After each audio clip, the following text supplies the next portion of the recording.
Prime DJ Muel Prime DJ Muel Prime DJ Muel Prime.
macho man. I want to be a macho man.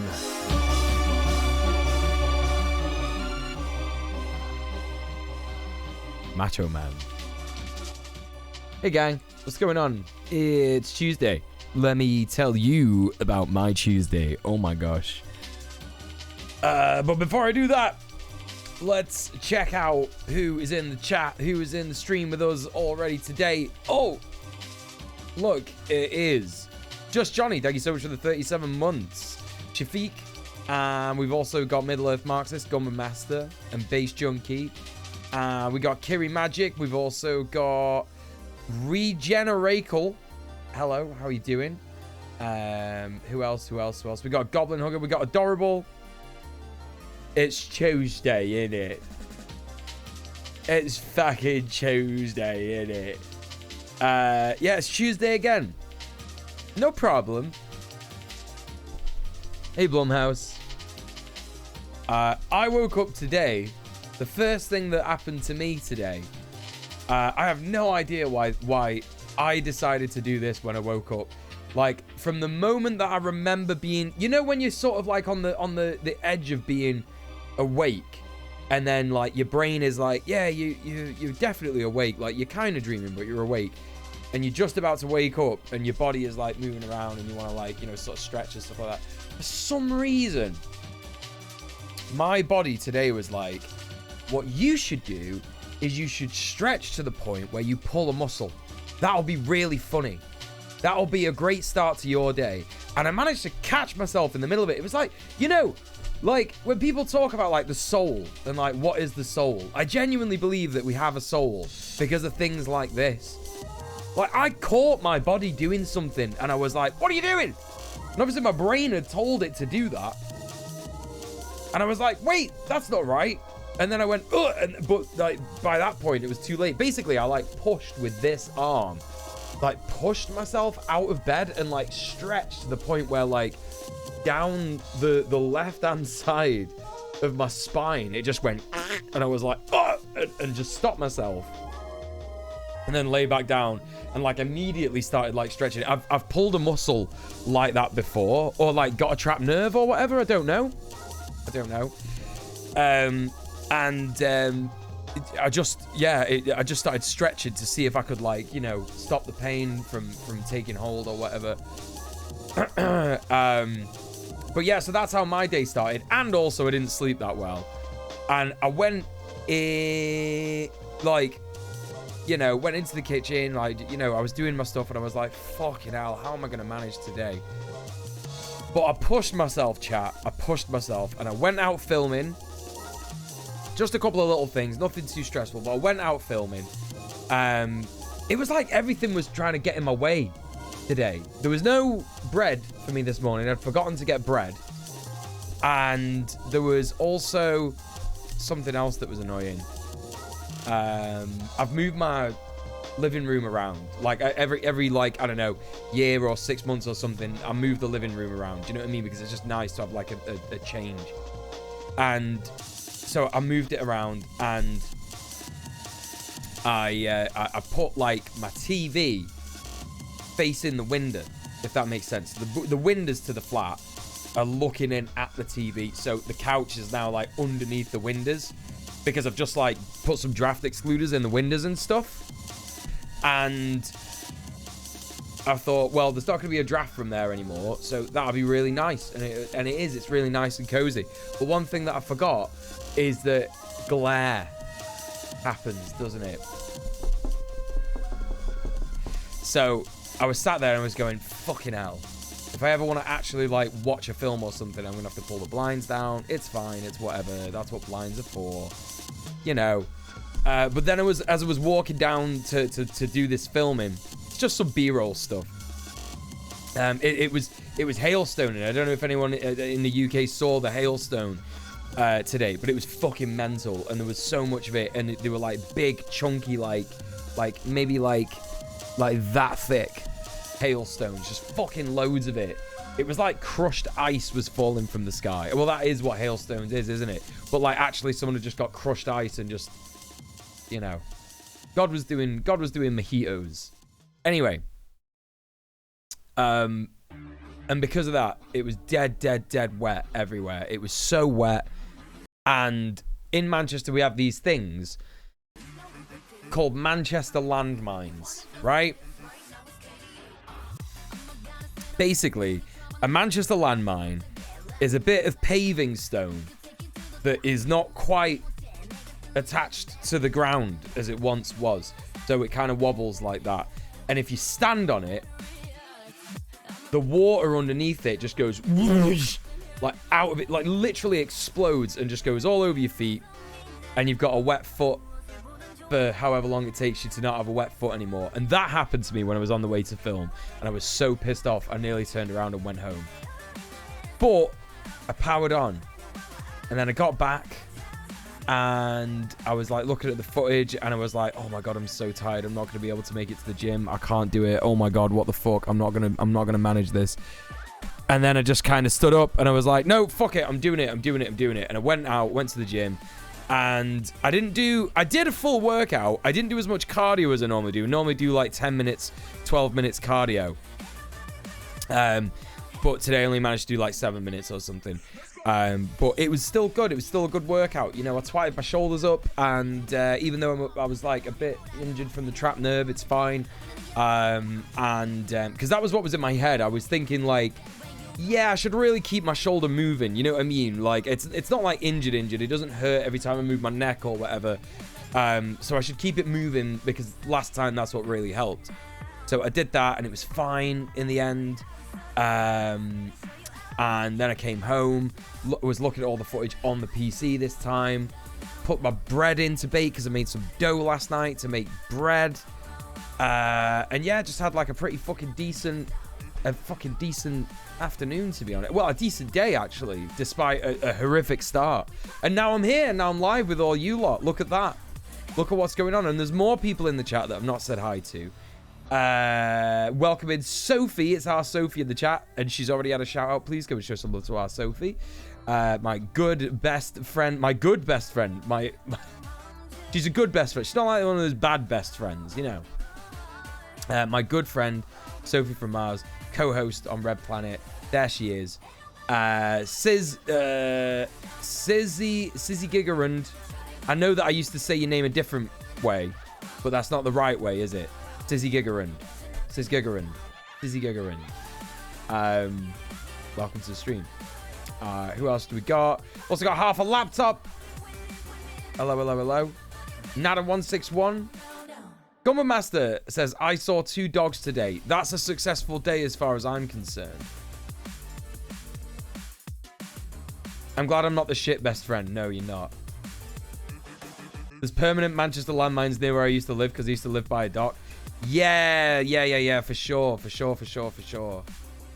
Never calling them by any name, let alone specifically Mancunian. Well, listen, the reason why we call them specifically Mancunian Manchester landmines is just because people in Manchester don't know that anything exists outside of Manchester. You slept in today? Based. That sounds good to me. Hey, Frog Buggers, how's it going? Welcome in. What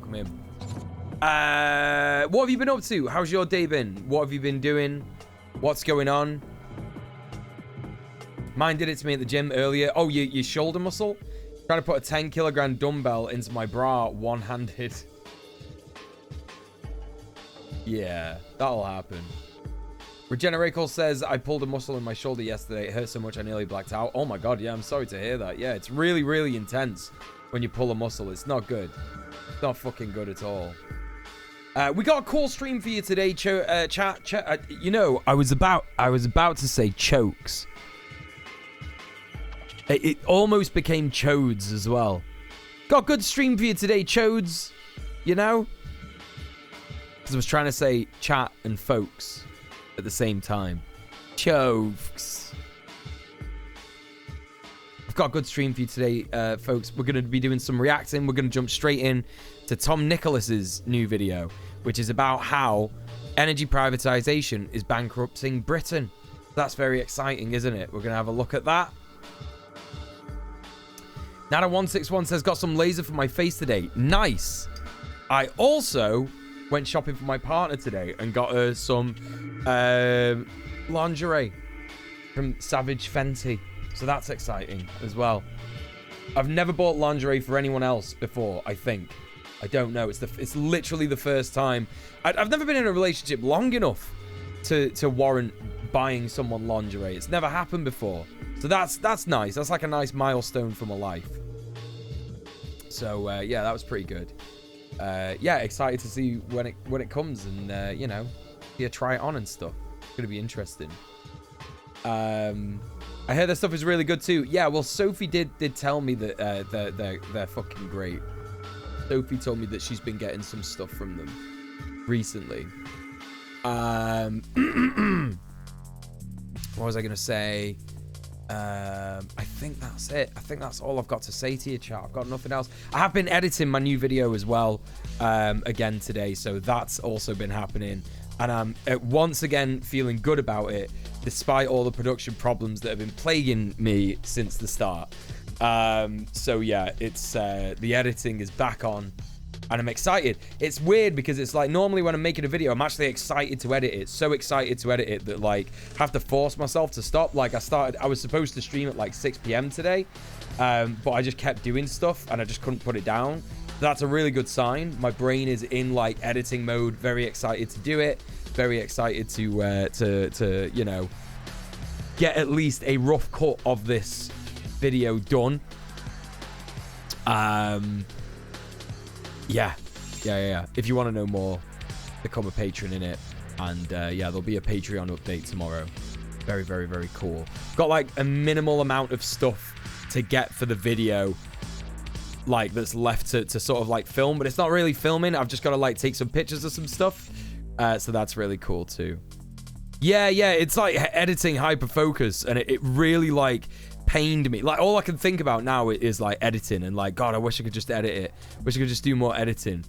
But yeah, no, I gotta stream. Like I need money. Like please, chat, give me money. Like I desperately need money. You have no idea. So anyway, listen. Without further ado, get your hazmats on, everybody. We're jumping into the politics category. I think that's different. Yeah, I've not really done it correctly. Hold up. There it is. We're jumping into the politics category. Be prepared for maybe some weirdos in the chat. It's possible. It's a possibility. And we're going to check out Tom Nicholas's video. How energy privatization is bankrupting Britain. And here's the link in the chat. There you go. Make sure you go and give Tom Nicholas a like, a subscribe, a comment, all that kind of stuff. You've seen that video already. It was pretty great. Well, now you can enjoy it even more by watching an idiot white guy, leftist streamer on the internet talk over it. You can enjoy it in a much better way because that's what content is, isn't it? And it's very important that happens so that, you know, people can enjoy it in the right way, because you've watched it yourself on your own, haven't you? And that's fine, but it's not as fun. It's not how it's supposed to be consumed. You're supposed to listen to you know, an over what's the word? You're supposed to listen to an arrogant white guy, an arrogant cis white guy, comment on every single aspect of the video and tell you why he's you know, his analysis is absolutely mandatory. It's absolutely mandatory. Yeah. Anyway, that's what's happening.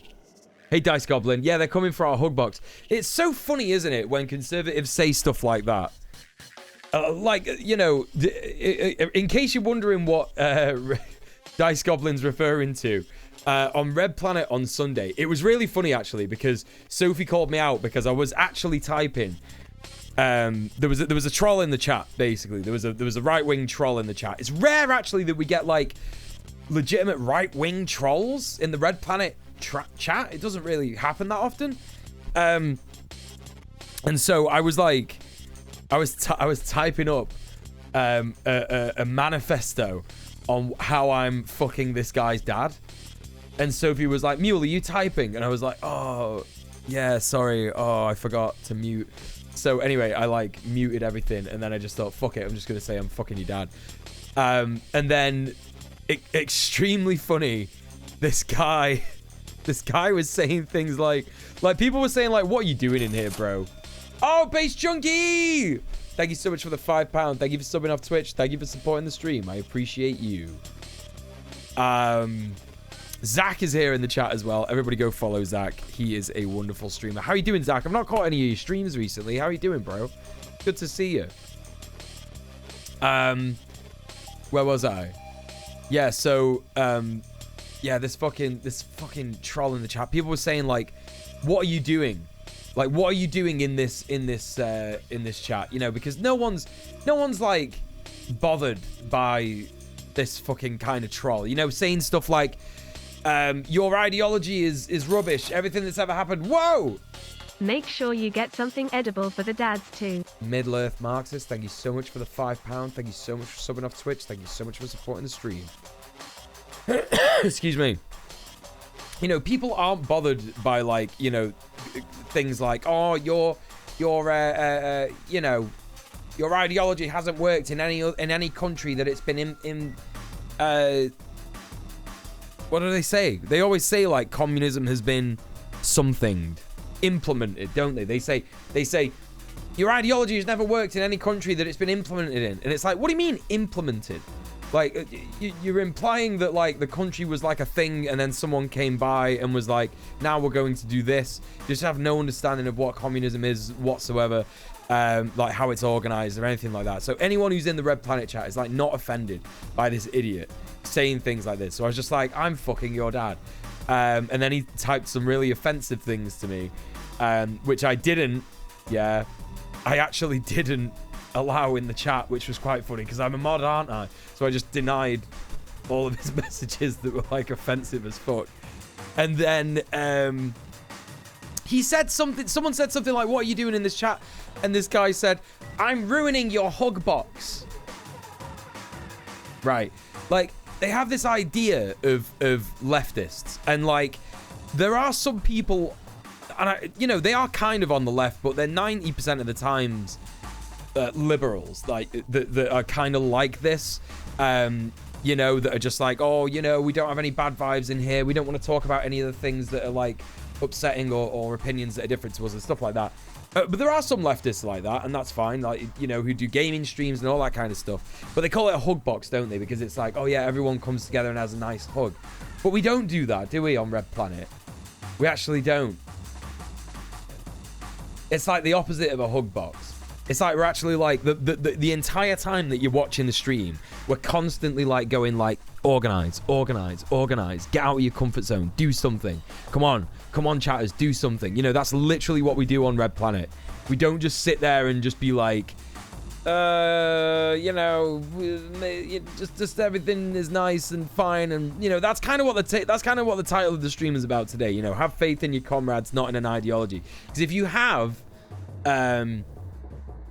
an ideology, that's one thing, isn't it? Right? Being an anarchist or a communist or whatever, an anti-fascist, whatever your ideology is, having an ideology is great, isn't it? Because you have, you know, you can, like, identify with it, and it's great, and it's good.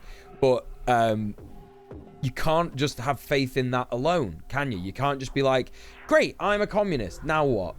You know, it is like, well, what comes after that? And what comes after that is the organizing. And that's why we need to have faith in our comrades and ourselves rather than the ideology itself.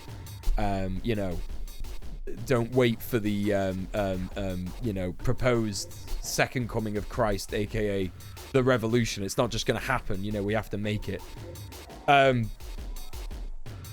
Anyway, what was I saying? FER Toria, hello. Good to see you as well.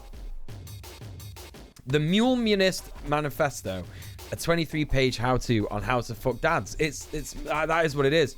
Communist Manifesto. That's what I was writing. Yeah. Thank you for thinking of the hungry dads. It's important, right? It's important. You know? Libs co-op the left. I always call myself far left just to distinguish. Yeah, that's what it is, right? It's. I mean, it's not even just libs that co-op the left nowadays. It's legitimate, like, fucking Republicans. Like, you know, they say, like, you know, how dare you do this thing? It's so offensive. I can't believe you would do that. You're being racist, but you know the racism isn't actually racism because they're talking about white people, right? You know. Anyway. Hey Peanut Butter Princess, how's it going? I feel like a ideology should drive your actions rather than just be something you talk about. Yeah, that's what it's about, right? Anyway. Hi JMM, how are you doing? Good to see you too. Right. There was something else I was going to talk about today. I can't remember. I'm confused. Are we a hug box or are we always infighting? Yeah, exactly. So dumb. Hey Willada. Okay. I was legitimately going to bring up something else, but I've completely forgotten what it is. I'm sure that it'll come up in a bit, but listen, we're going to react. We're going to react. For those of you that have just come in, here's a link to the to the video. Get it clicked. Get the video liked. Get subscribed to Tom Nicholas if you haven't already. He makes some pretty good videos. But let's see what he's got to say about privatization. This is a story about power. The power to light and heat your home, cook your food, turn on your TV. It's a story about how that power is generated and transported through thousands of kilometers of cable to the sockets in your walls. But it's also a story of a different kind. I genuinely have, like, nowadays, and this is just me, right? This is just me, and I'm sure smaller YouTubers have, like, similar you know, sort of like annoyances. But when, like, you know, there's a YouTuber that's big enough that makes enough money to, like, just get stock footage from Adobe, that just makes me so jealous. It makes me so fucking jealous. I'm just like, I have to worry about my drone getting stuck in a tree because I have one. You know what I mean? I can't, like, you know. By the way, it should be mentioned that I didn't fucking buy the drone. It was donated to me by, like, a wonderful member of the community. You know, someone was, like, nice enough to give me a drone. And I'm like, brilliant. Now I don't have to spend all that money on, you know, A, buying a drone, or B, getting all this fucking Adobe stock footage. And then it gets stuck in a fucking tree, because that's what happens. But it'd be great if I just had enough money to get the, you know, get another drone or get the stock footage. Anyway, did you get the drone out? That is paywalled information, and if you want to know that, you'll have to become a patron, which I think you already are, aren't you, Gumba Master? So please don't ruin the illusion and tell people that I haven't updated people on that on the Patreon. Just realize that Gumba Master is actually a patron. Listen, I'll do a tweet. I'll do a patron post about it tomorrow. Yeah. All right, yeah, I will. Oh, that's what I wanted to talk. That's what I wanted to talk about. I wanted to talk about the thing. Hang on. I wanted to talk about this. I wanted to talk about this. What is this? Right, Middle Earth Marxist, can you tell me? Did you, like, click a thing to show this in chat?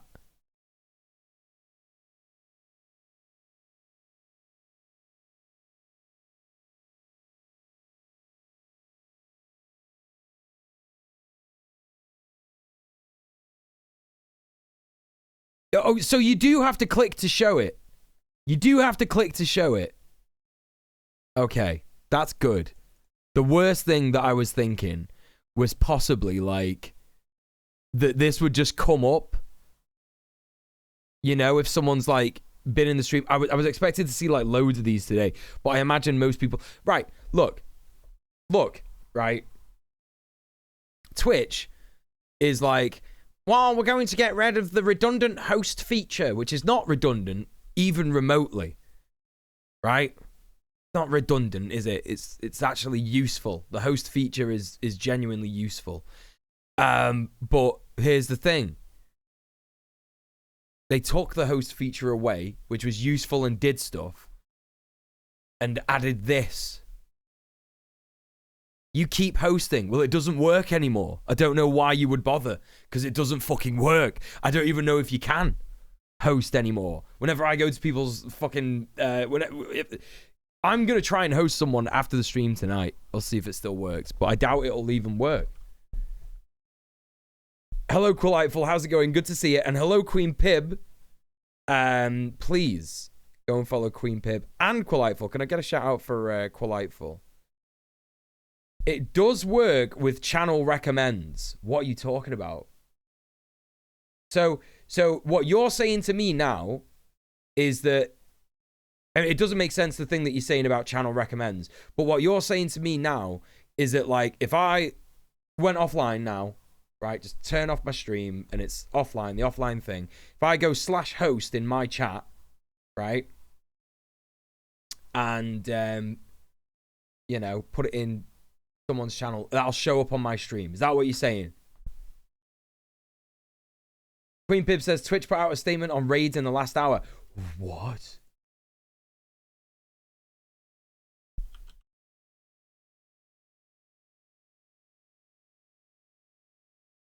Is this about, like, the people,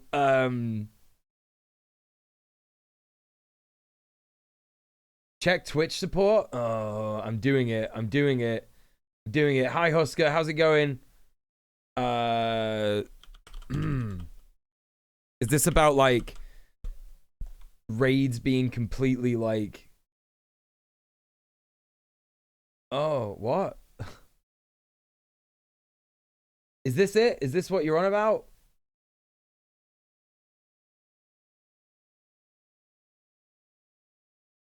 If you put a channel as a recommended channel in settings, what, that'll show up on your stream? Oh, that's different. Okay, I'm with you. Okay, well, I can try that out. JMM. Are you on about this? Okay, let's read this. After closely reviewing the recent concerns around raid views, we found 3 scenarios where this could happen. 1. Watching from anything besides supported clients, iOS, Android, web. 2. Having chat hidden via chat settings. And 3. Long browser sessions.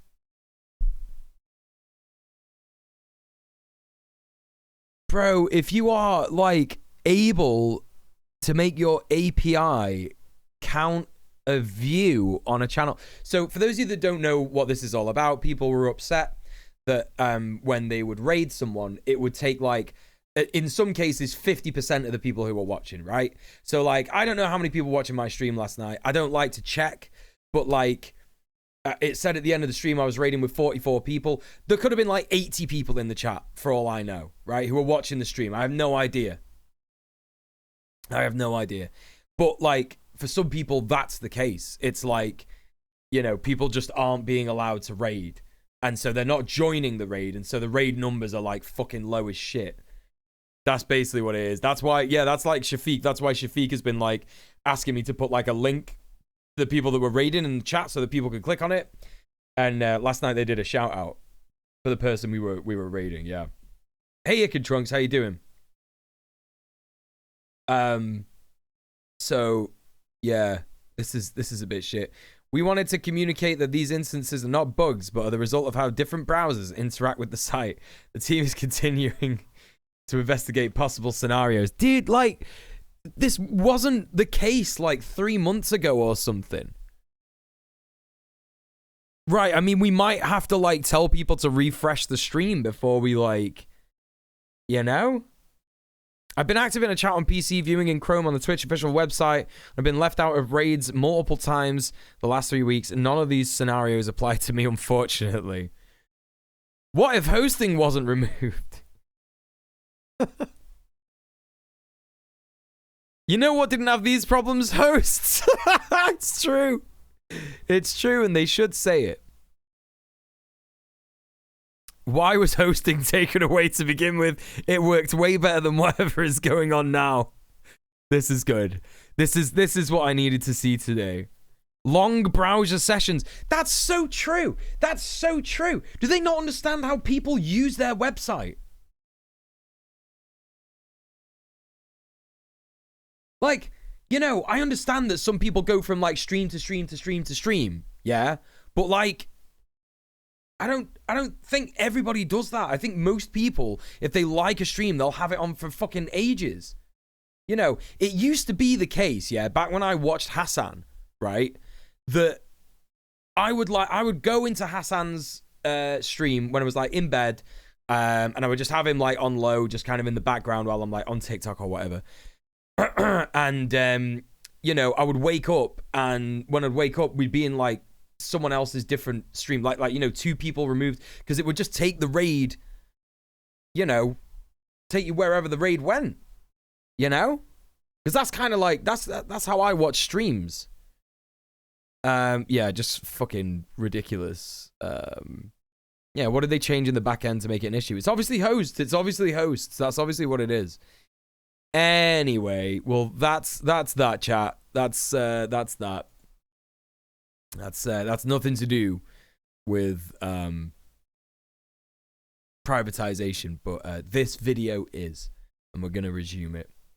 I can only guess that none of the folk working there actually use Twitch. But I mean, this is the thing. It's like, I know that's not true because I know people who work at Twitch. And they're like not just people who use Twitch, but in some cases they're streamers. You know? I don't know. If I'm being cynical, it's a call for more active engagement for the stream. But how does that benefit them? Like, are they saying that like, oh, well, that definitely means that we're like reaching out to advertisers? Like, how do they think that TV numbers work? Like, do they think, like, you know, when advertisers look at like TV views, like, how many fucking advertisers know that like 20% of the people who are in those like viewer numbers that they, you know, look for when they're trying to like make money on websites and stuff like that, you know, how many of them actually know that like 20% of the people, quote unquote, watching the TV are actually just like fucking hard for hours while your like Purina adverts keep going and going and going? Do you know what I mean? Or like they're cooking or doing something else, like or you know, reading a book. Like, do you know what I mean? Like, you know, it's the same shit with Twitch. It's the same shit with Twitch. As someone who works in tech, I will say it's not unheard of to just have like absolutely bonker fucking obnoxious tech stuff going on under the hood, where systems you don't control have bad interactions with each other. I don't know if that's the problem here, but like if you put me in charge of Twitch, I wouldn't be confident I could fix it overnight. I don't think anybody's expecting it to be fixed overnight. I mean, in the grand scheme of things, what does it mean? Like, it mean, oh, okay, we're gonna spend a bit more time on this, obviously. Okay, in like the grand scheme of things, what does it mean? It means that like when you go to raid a channel, you don't have the numbers that you would normally have, right? In order to like, I don't know, make that streamer think that you're like way more popular than you actually are or whatever. I don't know, like maybe you had like a huge raid before and you're like, oh sweet, I can finally raid so and so and they'll notice me because that's a bigger raid than I normally have. I don't fucking know what goes through people's heads. Well, I do know what goes through people's heads because that's the kind of stuff that used to go through my head. And it's like, but we're incentivized to feel like that on, you know, Twitch under neoliberal capitalism, being streamers, individuals, and stuff like that. It's like, it's all about the numbers, baby. It's all about, you know. So you know, that's the reason that people are like mad about this. For me, you know, I guess it just annoys me a little bit. It's not enough to lose sleep over for me per se, right? But it does annoy me a little bit that like the people that I want to showcase by doing a raid may not be getting the people who are in my stream to like, you know, to go over there and check out the content. So that's, you know, I guess that's how I feel about it. It was funny falling asleep in streams, then ending up in some completely different place 7 hours later. Yeah, it was. Means your viewers don't get the channel points for rating as well. Okay, yeah. I see that you added, not that we really use them here.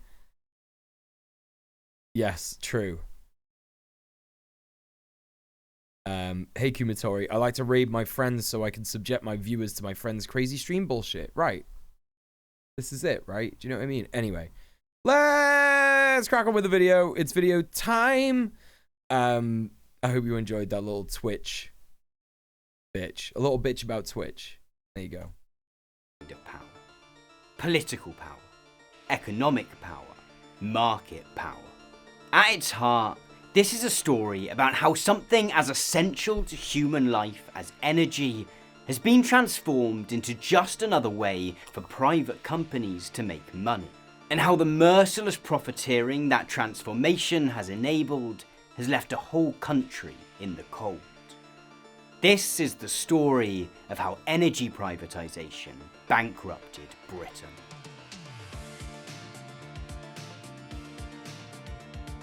Is this music supposed to be a bit louder? Or is the entire video quiet? Greetings from the UK! No, where that's loud. things are kind of just incredibly Don't do that, terrible, Shafiq. actually. Don't do any of that. Maybe sounds like hyperbole, but No, let me Goblin show Hugger, you a don't clip. do that. This is a clip from... No, to be honest, I'm trying to remove those channel points. Because I added those channel point redemptions during lockdown when I couldn't go to a gym. So I had all my home workout stuff here. Yeah, that's what I thought. All right. Listen. I'm going to get some good channel point stuff for you soon. Yeah, just like, let me do these next 2 YouTube videos. And then I'm going to have a nice like week where I just do Twitch stuff. Right? I'm going to have like a month off. I probably won't be streaming. But I'm just going to like, you know, a week long of like, that's it. You know, focus on Twitch. Like, wake up 9 to 5, like a 9 to 5 job every day. Like, changing the Twitch channel stuff. We're going to have new alerts. We're going to have new scenes, new Trash Bingo stuff. All that kind of stuff. I know a bit about this. UK company National Grid holds an energy monopoly on all energy production and delivery in Rhode Island, which is precisely what my chaps with the DSA fought against years ago when I worked with them. Whoa, Husker, dude, that's interesting as fuck, dude. But yeah, we used to have a thing called the National Grid, and it was when it was nationalized, and then it got privatized. Great, by Thatcher, obviously. Yeah, no good. People used to refer to, and it's really annoying because it's like, you can see how close Britain was to communism. Or like, you know, at the very, very least, like, you know, a fraction of like socialism. You can see how close we were to it before Thatcher sort of like came in, because it was like the National Health Service was founded after the war. And then it was like, all right, nationalized energy, nationalized gas, nationalized, you know, phone lines and stuff like that. And it was like dope. And when people used to refer to the gas company, they would refer to the gas board, and that's because you would like want to speak to the board of committee members of the grid, right? The gas grid or whatever. You know what I mean? And people refer to it as the board or as whatever for fucking years and years and years. Probably up until about the 90s or the noughties, I think was like the last times that people referred to it as like the board. Yeah. Fucking really annoying. 1974 was the closest. Yeah, for sure. Yeah, there was so much dope shit going on around then. But then, of course, yeah, the milk snatcher. We'll be talking about her in a minute. British TV show called The Martin Lewis Money Show. Folks Oh, in the this UK guy. will be more than familiar with Martin Lewis. But for the benefit of international viewers, Lewis is a media personality, best known for sharing tips and tricks to save money.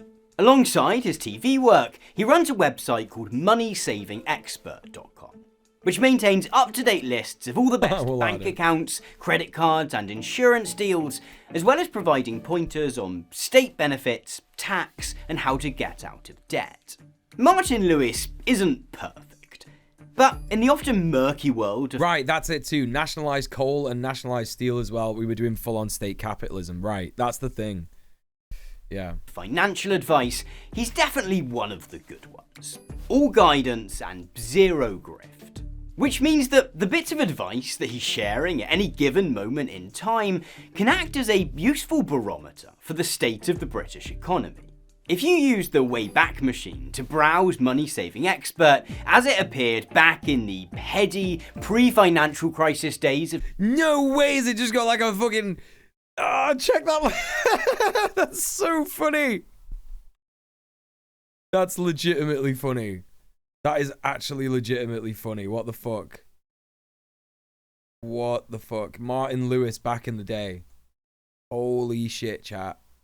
There he is. There he is. The Don. The absolute Don. Well, what a Chad.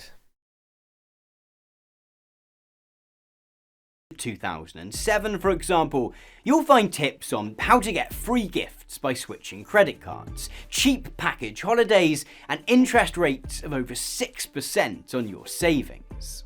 So, Gonna sell you a let's see slap what job, kind yeah. of advice Martin Lewis has been giving out lately, shall we? Now, this is a big one. Take my 1 degree challenge. The World Health Organization says 18 degrees is fine for healthy adults. Younger, older, or ill, you might need more. Who's got their thermostat on 18 degrees or less? Anyone in here? For anyone who didn't catch it, that's Martin Lewis updating Brits on how cold we can let our houses get before the Yep. World Health Organization says it becomes a risk to our health. So, yeah, things in Britain right now are not fantastic. In fact, to a lot of people, setting the thermostat to 18 degrees likely sounds like an opulent luxury. See, in November, inflation in the UK hit a 41-year high of 11.1%. This means that everything from cans of beans to And why does inflation happen, chat? Product designed to adjust your child's seatbelt so it's worn safely and comfortable. Because the banks say that it does. That's why. That's why it happens. No other reason. Hey Mark, how's it going? boxes of Space Marines had gotten, on average, 11.1% more expensive over the previous 12 months. And while prices have risen across the board, the worst culprit has been energy bills. Just 3 years ago, the typical UK household paid £450 a year to cook their food, power their lights, and keep themselves warm. Yeah. In 2022, that figure rose to £2,500, which is And a lot of that was in like the last fucking few months of 2022, not even like at the start. money that a lot of people just don't have. Of course, energy prices have been rising across the globe. Russia's invasion of Ukraine led to a historic surge in the cost of gas and oil, which has swiftly been passed on to customers. During 2022, energy prices in the US rose 14. I kind of want to pull up Tom Nicholas on that there, because it's like we really don't get that much gas from Russia in the grand scheme of things. Like, we know that this is a Tory lie. I want to see if he talks about that. But like, yeah, listen, the fucking, yeah, the rising cost of oil was for no reason, right? Yeah, exactly. Like this whole, you know, when something big happens, it's almost like the people who control us decide to charge more money for stuff, you know? Holding a can of beans in one hand and a box of Warhammer 40k models in the other, sweating, panicking, looking between the two.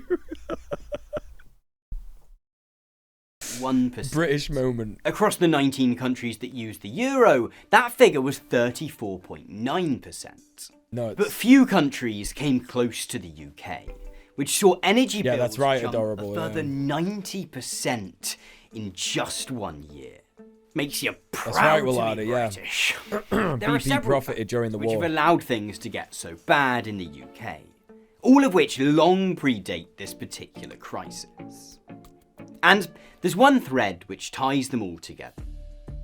Privatisation. Where most countries have some degree of Hey, private Isabella Devil. involvement in the energy sector, few have gone as far as the UK in opening up the entire system to companies whose primary concern is the extraction of profit.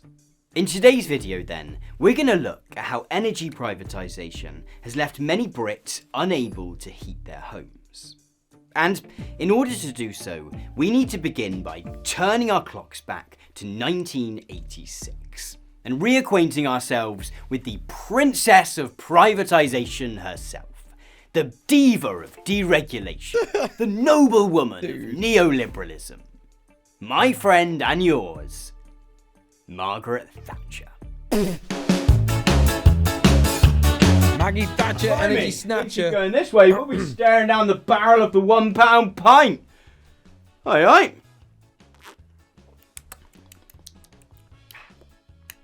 So, the story of energy privatisation in the UK begins with another TV clip. Jack, sorry, mate, gotta go. These British gas shares. It couldn't be easier to do. Phone his number, and they send you information on how to apply. If you see Sid, tell him, won't you? Now, if you're watching this video from outside the UK, or if you're under the age of 40, or maybe even both, this weird little advert probably means nothing at all to you. But to a certain generation of Brits, the catchphrase, if you see Sid, tell him, is iconic. The ad is part of a marketing campaign, produced to publicise the privatisation of British gas. Until this point, British Gas had been a publicly owned corporation, Like, as far as I know, it was basically like buy shares in British Gas because they're going up because we privatized it, right? responsible for supplying gas to any Just home fucked. or Just business so in fucked. Great Britain, which Hey, Mr. required- Dank. You know, a lesser creator would have put a fart joke in here. In July 1986, however, the UK government, under the leadership of Conservative Prime Minister Margaret Thatcher, passed legislation ordering its privatisation. And look, I know gas isn't the most exciting thing in the world, but this was a big deal.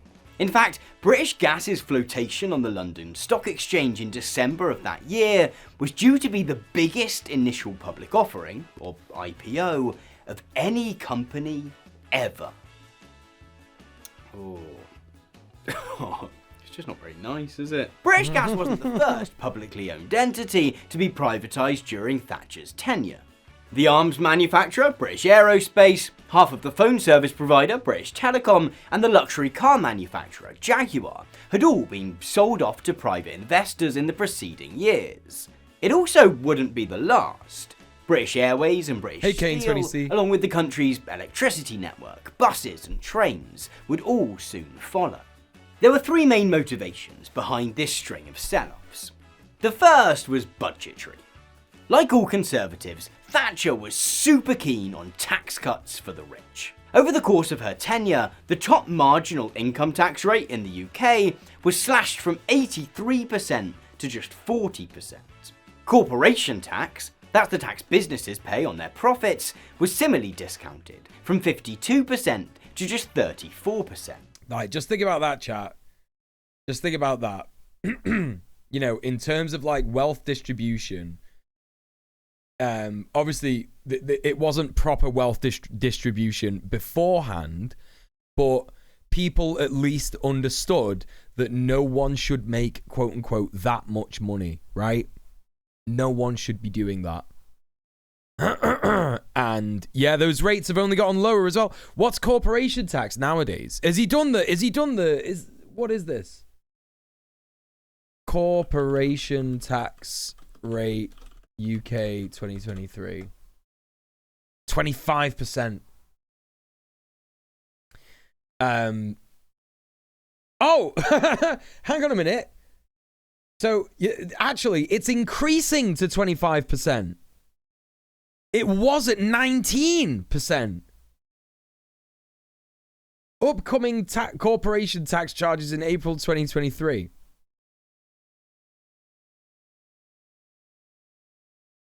But you know, surprising. I was like, oh my God, it's gone down. It's gone down to 25%, but that's because it's going up from 19%. 19. That's less than how much tax working people have to pay. If you're just employed, income tax is 20%. It's fucked. And then what was that? The higher bracket? It's 40%. Corporation tax, that's the So income tax. the top marginal income tax rate in the UK was slashed from 83. Okay, so what is the top marginal income tax rate 2023 UK?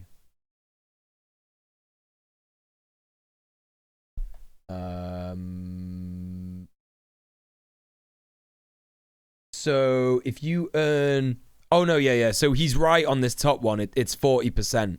Yeah, so that's currently 40%. 40%. Yeah. Corporation tax, that's the tax businesses pay on their profits, was similarly discounted from 52% to just 34%. Selling off a public asset or two was, in part, her way of covering the cost of these handouts to the rich. The second motivation was efficiency.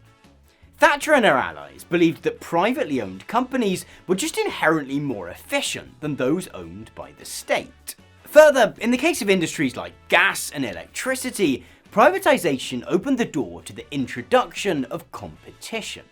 Rather than a single, state-owned gas or electricity supplier simply telling you how much your energy bills would be, multiple companies would be forced to compete for your business. Which, so the theory went, Like, bro, just take it back. We just need to take it back. We just need to take it back. Like, I'm so done with like all these different energy companies. It's just so shit. It's like, why there just doesn't need to be this much stuff. You know, it's nonsense. It's all the same stuff. They all use the same infrastructure, by the way. Most of the infrastructure that was put in by British Gas in the fucking 70s and 80s is still there. You know, and they all lie about pricing. They're all in it together, you know what I mean? would lead to lower prices. We'll come back to that one, shall we? It's really clever how they make sure only the electric from Scottish Power comes into my plugs. It's a fucking racket. You know? Madness. The third motivation for Thatcher's privatisations was purely ideological. Pure She ideology. later wrote in her memoirs that privatisation was fundamental to improving Britain's economic performance. But for me, it was also far more than that. It was one of the central means of reversing the corrosive and corrupting effects of socialism. Oh, corrosive and corrupting effects. Those corrosive and corrupting effects, such as having compassion and love for your fellow man, and you know, standing in solidarity with people under threat from fascism all over the world. You know, the corrosive and corrupting effects of an ideology based on love and compassion. You know? Fucking hell. Others might have felt that it made sense for essential services such as energy, water and telecoms to be overseen by the government. This stuff is all pretty important. Wait, what? Did Keith say the only thing Labour are privatising is rail? Wait, what? No, there's no way. There's no way he'd be... What? He's not gonna put British Gas back into public hands. Is he? What the fuck? The corrosive effects of people not getting rickets. Oh god, so bad. Ironic that we all got that we got all the energy companies to tell you it's the same price and it's expensive as fuck. That's literally what it is. Like, you can't, like, right, listen. There was like a tiny bit of wiggle room that you could get. Maybe like last year. Like towards the end of last year, where it was like, if you change your energy supplier and you agree to go into a contract with them for like a year, then your energy bills will be like a solid like £80 a month every month, and that's it, right? Or maybe it was even less than that. I can't actually remember now. I feel like I used to pay about like £30 in the summer, and then in the winter I would pay £90 maximum. Excuse me. And my old heaters were really, really inefficient. But yeah, like, you know, nowadays, if you want to like look for a quote unquote good deal on your energy, That's not happening. That's not fucking happening. Like, what if I go and like ask EDF? I'm with Shell, by the way, which is extremely fucked. Like, I went with Shell because it was cheaper. That was the only reason I was like, right, I'm gonna go with Shell because it's cheaper. And now they just keep messaging me every week saying like, are you ready to install your smart meter yet? I'm like, bro, you are taking the piss if you think you're putting a fucking smart meter in for me. Absolutely no fucking way, bro. Absolutely no fucking way. You've got no fucking authority to do that whatsoever. So yeah, and like, you know, if I went to like check out like EDF or something like that, it's just like, yeah, nah, no way. Weird as well. Like they say this too in some energy companies. I was with a company called Bulb before Shell, and Bulb was supposed to be like green energy only, and it's like, I don't understand how you would do that. Like, because the UK grid is like, it is what it is, isn't it? You know? And I'm just like, how can you be sure that everything that you're getting is green energy? I don't get it. I don't get it. It feels like greenwashing, you know? After all. Yeah, they went out To of business or Thatcher and something her right allies, now, so I can't the remember. existence of publicly owned utility providers was basically 3 steps away from opening up a gulag. In the case of British Gas, Thatcher's desire to inoculate the UK against socialism was furthered by the particular approach that was taken to the sell-off. Rather than letting the company be gobbled up by institutional investors, the government set aside 40% of shares for individual members of the public. Yeah. Any Brit who was interested could apply to buy a minimum of 100 shares for £1.35 each. One of my 5 a day. The reason I know about that is because me gran used to go on about her British Gas shares all the time. She was like, "Oh, my British Gas shares have gone up," and I didn't know what she meant, but now The I goal do. was to promote in Britain a culture of what Thatcher's finance minister, Nigel Lawson, described as popular capitalism. Oh my The hope God. was that if more working class Brits could be encouraged to buy stocks and shares, then they'd feel they had more of a stake in capitalism as an economic system. Oh my God. And therefore be less likely to vote. That's recuperation, right? Because if you say that you have, you know, oh, we're giving you shares in a company, we're giving you shares, and you're investing in like the infrastructure of the country and shit like that. That's kind of recuperation from communism, isn't it? Because the investment that you make as like a, you know, a worker under communism is basically like, you know, for the greater good kind of thing, and that's basically what they're saying here. Fucking fucked. For left-wing parties. Why can't we have nice drinks, but in practical glasses? That's all I want. That's all I want in my life. The privatisation of British Gas was seen as a way of catalysing this culture shift. The Thatcher government poured £32 million into the so-called Tell Sid ad campaign, which became impossible to ignore. As one journalist put it, you couldn't pass a billboard, switch on the radio, or glance at your junk mail and miss it. And the campaign was a resounding success. 4.5 million Brits applied to buy shares in British Gas, and when sold, it had the largest number of shareholders of any company in the world. Almost 40 years later, few who bought shares in British Gas will have any complaints. By the end of the first day of trading, the value of each share had already jumped 9%. By 2013, it's estimated that those shares would have been worth almost 20 times what they were initially bought for. Which, you know, it's just nice to see some boomers get a win, isn't it? But this video isn't about the impact of energy privatisation on those who bought shares. It's about the impact on the country as a whole, and the millions more Brits who rely on British Gas and its younger rivals for warmth, hot food and energy. Because following the privatisation of the UK's electricity network a few years later, the entire UK energy sector has been in private hands. It's impossible to evaluate the impact of privatisation on consumers, however, without first having a basic understanding of how the energy supply industry works, how it was governed before privatisation, and how that changed when the industry was sold off. Keep getting drink in my moustache. Mood.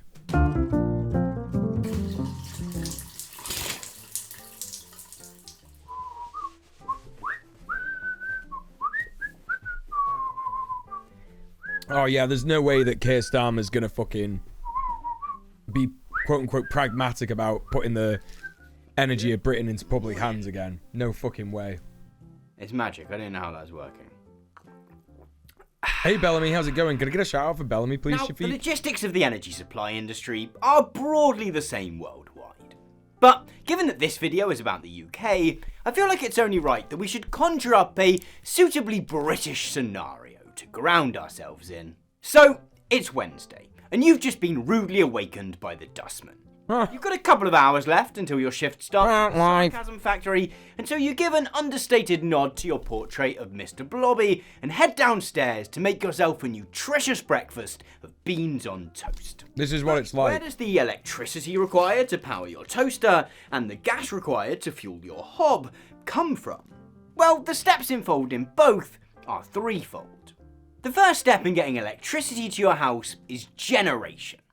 This is the subsector of the energy supply industry which creates electricity in the first place. The UK generates electricity from a whole range of sources: coal, gas, nuclear, wind, hydro, solar. Hopefully soon we'll be able to harness the power of the tabloid press's unending rage at anyone under the age of 30 doing, well, anything. The electricity produced is exactly the same whatever the source. But unless you can get it to your kitchen, then you're going to have to eat your toast raw. The next step then is I love raw toast. transmission. Transmission is the process of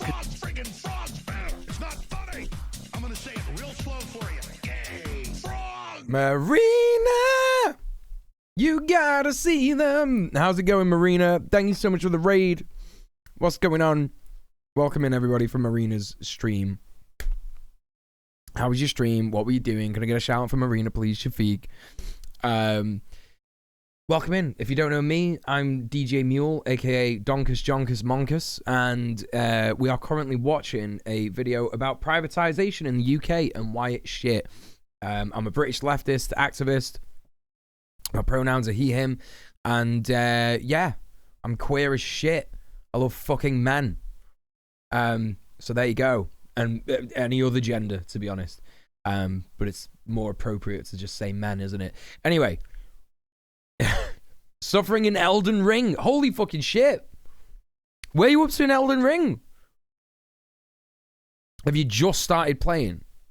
I feel like I remember you were playing Elden Ring before, like maybe like a couple of weeks ago or something. I might have asked you.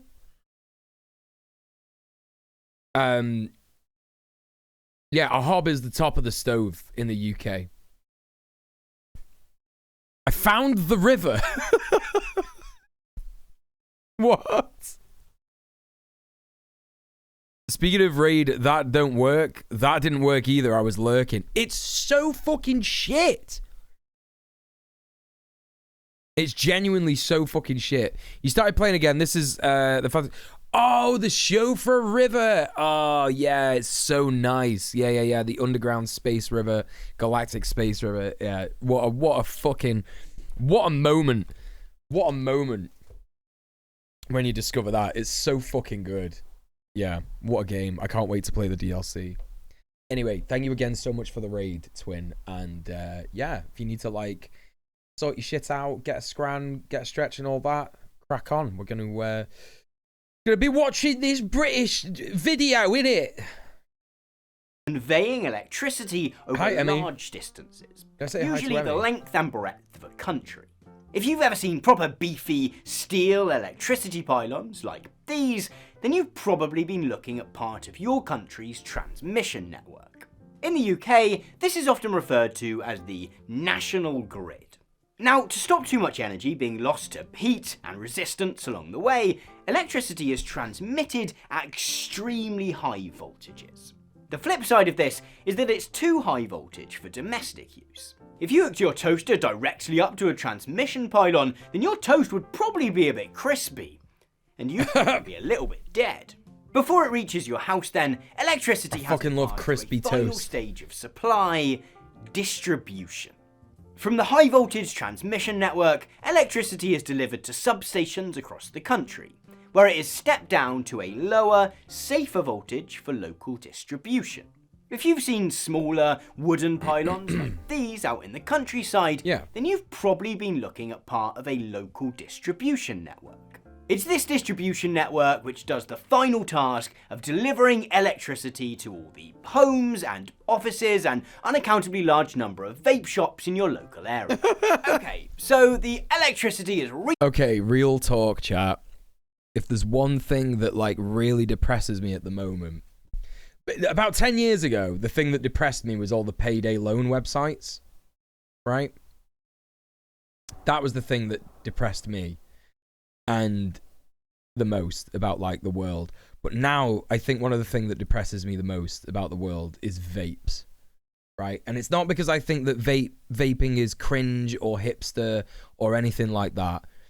But like vapes started out as like, you know, like a big chunky thing, and you know you had to like maintain it and all that kind of stuff. And obviously you can still get vapes like that, and it's whatever, it's cool, yeah. But now they've made disposable ones, haven't they? Despite the fact that we have, you know, supposedly regulations on what you can produce in this country based on the impact it has on the environment, but there are disposable vapes now, aren't there? Like your Elf bars, your Geek bars, whatever else there is, and the fact that they just don't really, you know, they just don't get recycled.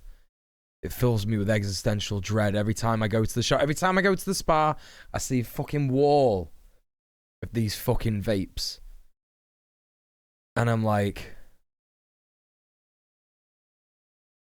you know, it like puts a line on my forehead, and it makes me terrified. You know, I'm like, oh my fucking god. I got my girlfriend a reusable one the other week. Yeah, that's based. Excuse me. The disposable vapes are horrendous. Did you see how many were dredged out of Rochdale Canal when it's cleared a month ago? Oh my god. I knew something like this would happen. Rochdale Canal vapes.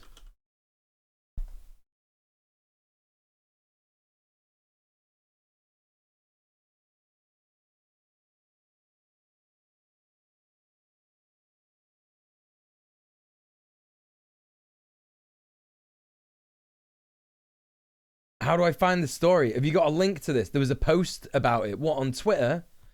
Have I got to search? I hate searching Twitter. Hold up. I gotta see this. I literally gotta see this.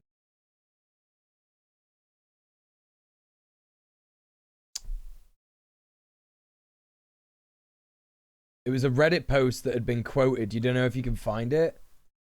Let's go on Reddit. Reddit. Search Reddit. Rochdale. Oh god. Just work. Why are websites so shit nowadays? Rochdale Canal vapes. Let's see what comes up.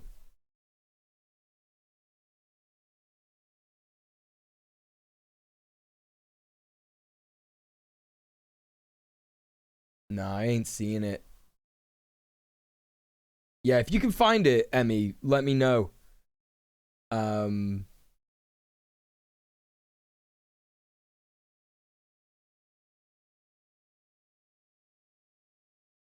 Jesus. I'm like having like a panic attack finding out what it is. I'll drop it in Discord if I find it. Well, if you find it before the end of the stream, please drop it in the chat or just let us know and we'll give you a permit.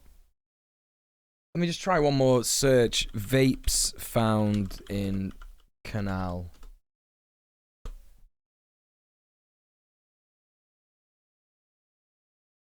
News. Wait.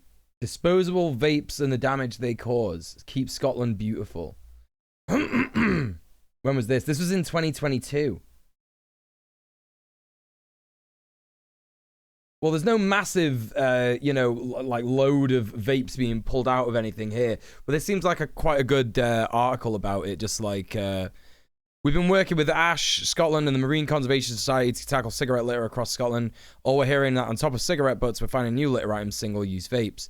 Part of International E-Waste Day, guest blogger Laura Young, known as Less Waste Laura, climate activist and environmental activist, with scientist with a passion for the circular economy and litter picking, details the strain disposable vapes have on the environment and explains the issues surrounding their increasing popularity. You might have noticed that there's been a boom in the market of disposable vapes. These are often brightly coloured single-use gadgets, show a concerning step backwards in regard to Scotland moving forward to a circular economy. Yeah, for sure.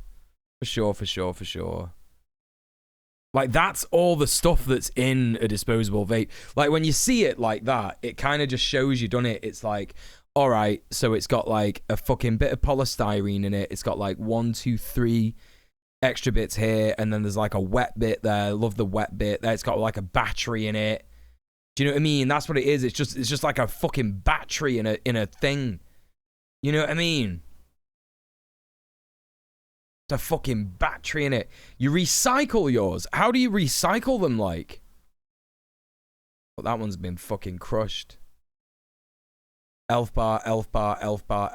These are like the most common ones, these elf bars in it. Yeah, it's a lot of fucking material, man. Do you know what I mean? It's not just like tossing a cig somewhere. I had to stop myself from saying the F word then. It's not like tossing a cig end somewhere. Do you know what I mean? It's a battery. You're chucking a battery away. Can you drop them in the battery bins at supermarkets? Well, I mean, that would be the only sensible place to put them, wouldn't it? You know? But vapes are so healthy and not addictive. They're fucking 1,000% addictive. Like, fucking hell. The local shop has a box and they incentivize it with a discount. That's pretty fucking good. But then you'd have to rely on every single private company that is a convenience store all over the fucking world doing that same thing, isn't it? It's just fucking... It's good that one place does it, but... Yeah, fucking hell. Hey, B-Rat. Anyway, let's crack on. Reached your house and you've plunged your bread into the glowing crevices of your toaster. But what about your beans? Well, the gas supply network actually works pretty similarly. The first step here... I think it's when the juice runs out, Peanut Butter Princess. The gas has to come from somewhere, right? And no, there will still be no fart jokes in this video. Around half of all gas used in the UK is extracted domestically from reservoirs beneath the North Sea. A further third is imported via pipeline from Norway. I swear to God, he likes to outdo himself with silly faces in every video. Yeah, countries definitely. Including Qatar, Russia, and the US. In being delivered to your house, gas also passes through a transmission network and a distribution network. The difference here, however, is not voltage, but pressure. Transmission networks pump gas across huge distances. Yeah, that's right, Peanut Butter Princess. Princess. Extremely high pressures. From the high-pressure transmission network, gas is then delivered to pressure reduction stations across the country, at which it is transferred to the much smaller, lower-pressure pipes which make up the distribution network. And as with electricity, it's this distribution network which delivers the gas to your house and enables you to bring those big, beautiful beans to the boil. Ta-da!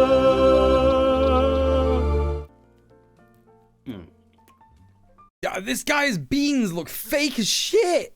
What's going on there? How's he got his beans to stay still on that? Fuck, it's at an angle. What's going on? He must have slow cooked those beans so that the tomato juice reduced down so much so that it became like a fine, like just very viscous sauce. Stage beans. He hasn't cooked them. They're cold as fuck. There's no way that they're cold. Well, they might be cold. There's no way that they're not cooked. You would have to have cooked them. 100%. But it would still be runny. Why is the toast not crunchy? Because it's been soaked up, the bean juice has been soaked into it. Or is it VFX? Sat for hours filming until they died out. Joke shop beans. You know what? If I was doing a video, I wouldn't risk it. I would just cook beans on toast and have it go everywhere, running all over the place. Could have been put in the freezer. That's fucking smart thinking, half a laptop. Muel is now Bean Daddy. Why? Why am I Bean Daddy? What are you on about? Why does that make me Bean Daddy? Why is Twitch so spotty again? It's because they removed hosting. That's what it is. Hey, Sir Rickon. How's it going? Bean faked. Of course, as is kind of the point of this video, the gas and electricity which make your beans on toast so, well, toasty are not free. Operating alongside both of these technical systems, then, is the retail part of the industry. That is one of the funniest things about the internet, isn't it? To be honest, is that, like, okay, even funny, even funnier. What like B-Rat just put in the chat. You know what went down in Bean 7. Like, if you'd have said that to someone like 10 years ago, no one would get it. No one would get it at all. No one would even remotely get it. Yeah. And also, like, here's the next thing. Yeah. Bean Dad was a milkshake duck. Right? Because he was, wasn't he? He was a milkshake duck. Right? Does everyone know? Put a 1 in the chat if you know what a milkshake duck is. Put a 2 if you don't. Hey, Maxime, how's it going? Right, that's a 1. There's a 1 there. There's another 1 there. Most people know what a milkshake duck... Okay, so some people don't know what a milkshake duck is, right? So, milkshake duck is like a tweet... I think it's a drill tweet, right? But, like, it was a joke tweet that someone made on Twitter where it was like... someone was talking about a cute duck that loved to drink milkshakes, right? And then the reply says... Oh, is it a webcomic? Well, whatever it is, the reply says something like, "We regret to inform you that the duck is racist." Right? And so that's like what a milkshake duck is. It's like when everyone's like, "Oh, wow," at this like phenomenon or something, right? Do you know what I mean? Where it's like, "Oh, yeah, brilliant." Like, yeah, this duck drinks milkshakes. It's so cool, right? It's not a drill tweet, also not a comic. It's simply a tweet. Also, hi TTK, how's it going? Yeah. It's just a tweet, right? And yeah, the reply is like, "Yeah, we regret to inform you that the duck is racist." And that's what happened with Bean Dad, isn't it? That is what happened with Bean Dad. Bean Dad was racist. And so everyone was going on about like Bean Dad. But Bean Dad was bad anyway. Bean Dad was already bad, but then it was worse because he was racist. So Bean Dad was like a milkshake duck. Or something like, I don't know, whatever. But like, if you said that to someone like 10 years ago, they'd be like, God is dead. And they're right. God is dead. So there you go. I still don't get Bean 7. Oh, I don't even know if I'm going to explain that. So the Bean 7 joke is about like Shed 7, right? Like when the original Pog dude actually had stinky takes. Yeah, I would argue, actually, that's a really good point. Gutex was a milkshake duck. Yeah. This reference is quite convoluted.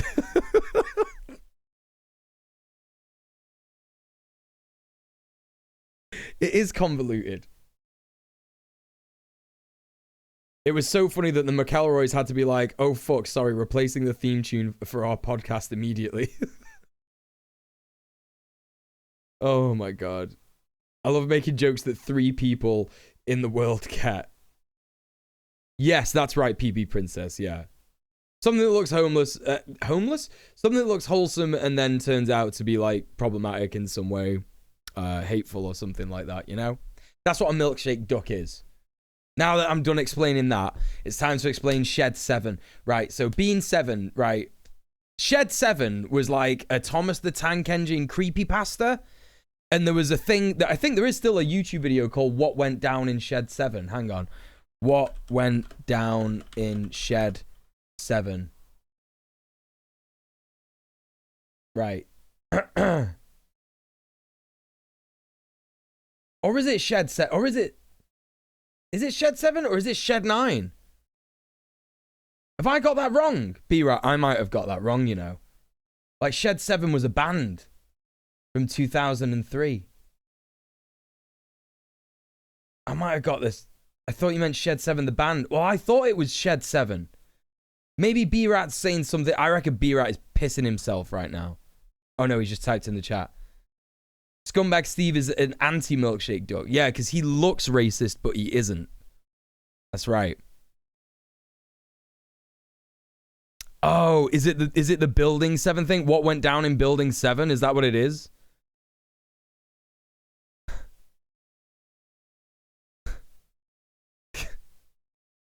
I love how Base Junkie in the chat is like, oh, I got back just in time. I got back just in time. Yeah, brilliant.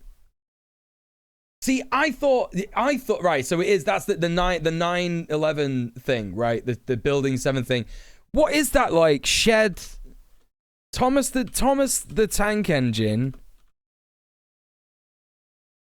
Shed 17. Shed 17 is the fucking Thomas the Tank Engine creepypasta.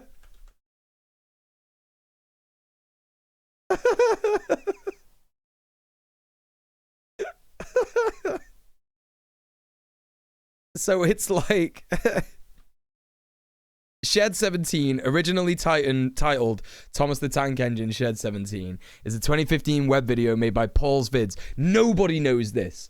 Nobody. B-Rat thought that I understood what the joke was. I do understand what the joke is, you know, post explanation. But also, right, this is what I thought it was. This video is extremely scary and features many dark elements and violent injuries or deaths to many characters. It is not suitable for kids. Description. They were the stories that have charmed an entire generation. From the books to the television series, people around the world have grown up with the railway stories. But the truth behind Thomas and his friends is no children's story. It's a story that begins in wartime Germany and ends with a discovery that would change Thomas and his friends' lives forever. I believe, yeah, that I believe that the gist of this thing is that Thomas the Tank Engine and his friends are all like mutated trained people. Like they were like given like radiation in Nazi Germany or something like that, you know?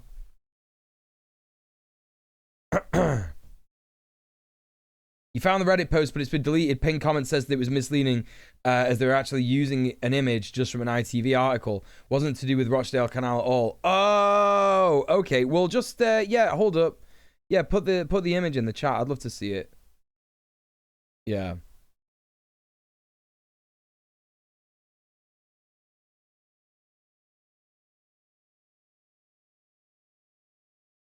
Yeah, let's take a look at this. Whoa, what? Oh no. Oh no. Excuse me. Jesus fucking Christ. Yeah, you can see they've been taking the batteries out of all of them there. Like, you know, the plastic is bad enough, right? Oh my God. So where was this from then? They claimed it was from one section of the canal. So, but this is from like an ITV news segment, right? ITV news disposable vapes. 6 days ago. Oh, shit.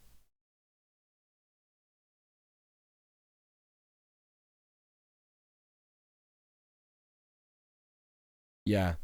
Loads of pictures here of disposable vapes and shit. Video here. So we take apart the vapes to get to the battery just by pulling off the end and then pulling the internals out. So you can see here a lithium battery. So we have to take them apart quite manually to separate basically the components that are inside a vape. It's tricky, it's labour intensive, but they're very easily recyclable. Wait, what? Why is this entirely my left ear leftist audio? So what, like they're saying like, oh, it's fine, you could just recycle them. I don't get it. So you could take out the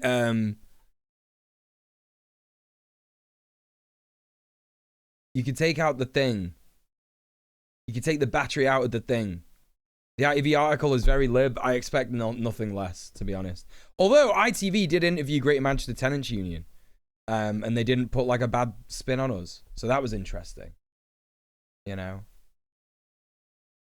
tricky and labor intensive, but also easy. They just shouldn't exist, right? They just shouldn't exist anyway. Which is slightly confusingly often referred to as. By the way, chat, we're going back to this video. Do you remember what it's about? Do you remember what it's about? Here's a link to the oh, what am I doing? Oh, why am I doing that? Why did that happen? That doesn't make any sense. There's a link to the video. There you go. Right. It's about privatization.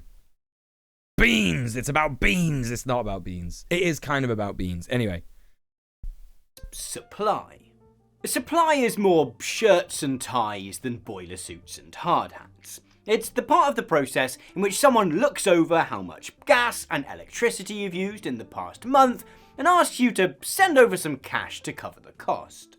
Now, as I've mentioned, these divisions between generation, transmission, distribution and supply are pretty much the same worldwide. Although obviously the electricity hums with the appropriate accent in each country.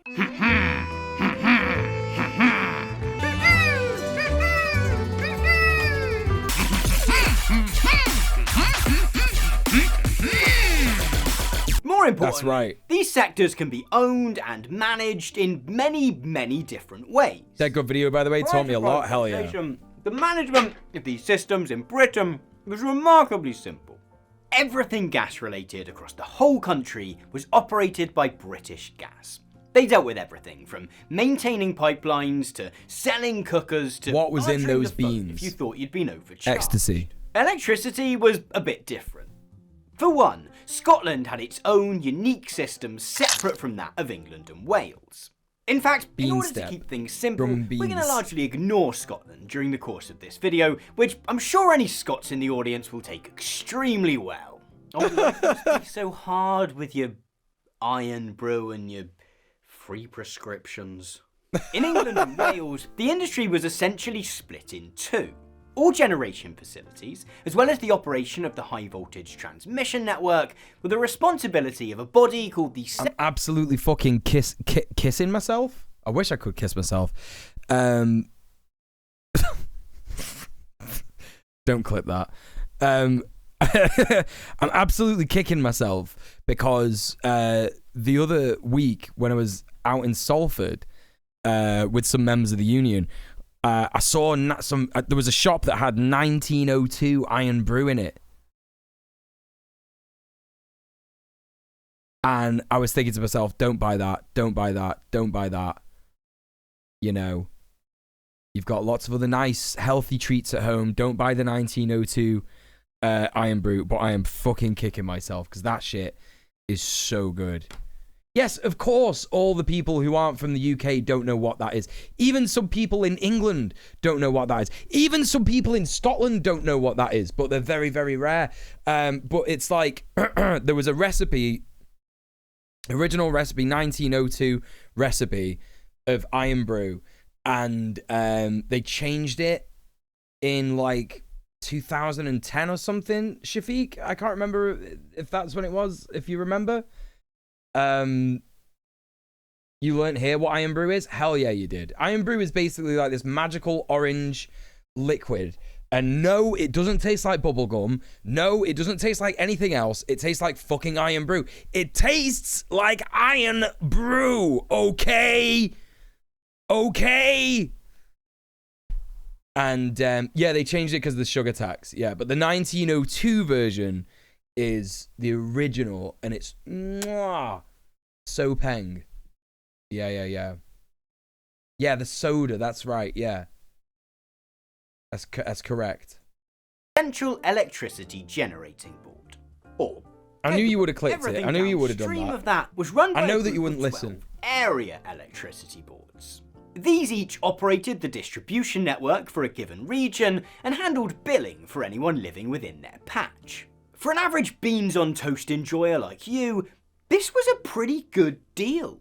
All you had to do was pay up. Oh, it's 1901, not That 1902. simplicity also meant cost effective. Wait, why has that happened? In the 10 years prior to privatisation, Why did the that price pause? of electricity had been decreasing in recent You could just get terms. it from Morrison's? But what use is simple No when way, it's not dude. creating any shareholder value? When British Gas was sold off in 1986, things initially remained pretty similar. The entire corporation was sold off as a single company.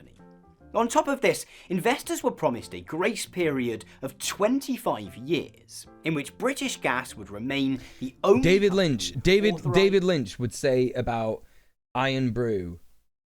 He would say it's a unique flavor, unlike anything I've ever tasted before. Coop, you really ought to try it. There you go. There's the 1901 version, and then Iron Brew, just normal standard Iron Brew. There you go. That's what you get nowadays. And you can also get this nowadays, but this is the original recipe. It was a limited edition. That's why you can't fucking find it anywhere. Or is it just limited in its production in general? Because apparently I can get some here. An online... Wait, what's this? Online cash and carry. Chat, I can get... Wait, what? I could get 12 750 milliliter bottles of 1901 Iron Brew for £25. Is that good? What is this? Glencrest online cash and carry. That seems like really expensive. How much does one of these cost? I feel like one of these doesn't cost like... What's 25 divided by 12? Oh, actually, no, that's pretty good because it's 12 of them, isn't it?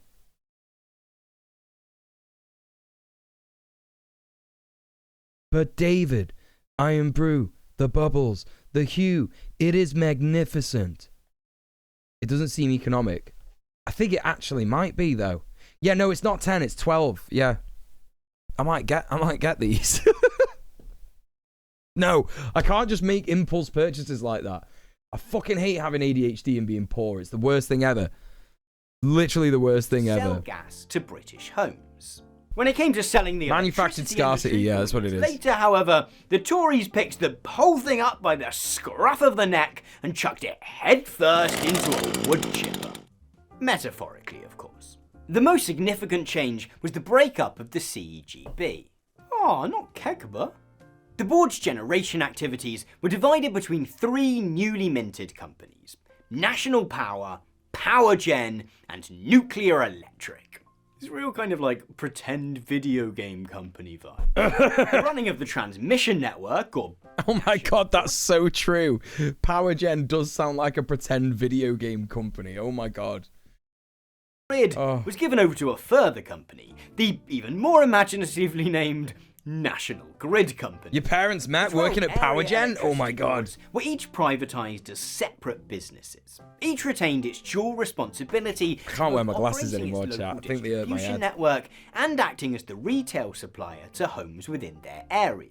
Like British Gas, these companies were also given a grace period, during which they would remain the sole electricity supplier for homes within their region. After which, they would be free to compete with one another and any new companies entering the market to woo customers across the country. I always As I wanted mentioned, Shafiq. The argument Always. given for this restructuring was that this new privatised system would force everyone involved in the energy supply industry to be more competitive, more efficient, more ruthless in their dealings with one another. And that this would, in turn, lead to cheaper beans on toast for everyone. Buzzing. At least the cooking bit. But it didn't take long at all before the pursuit of short-term profits and increases in stock prices began to encourage not just profiteering, but also some downright disastrous decisions. Disaster.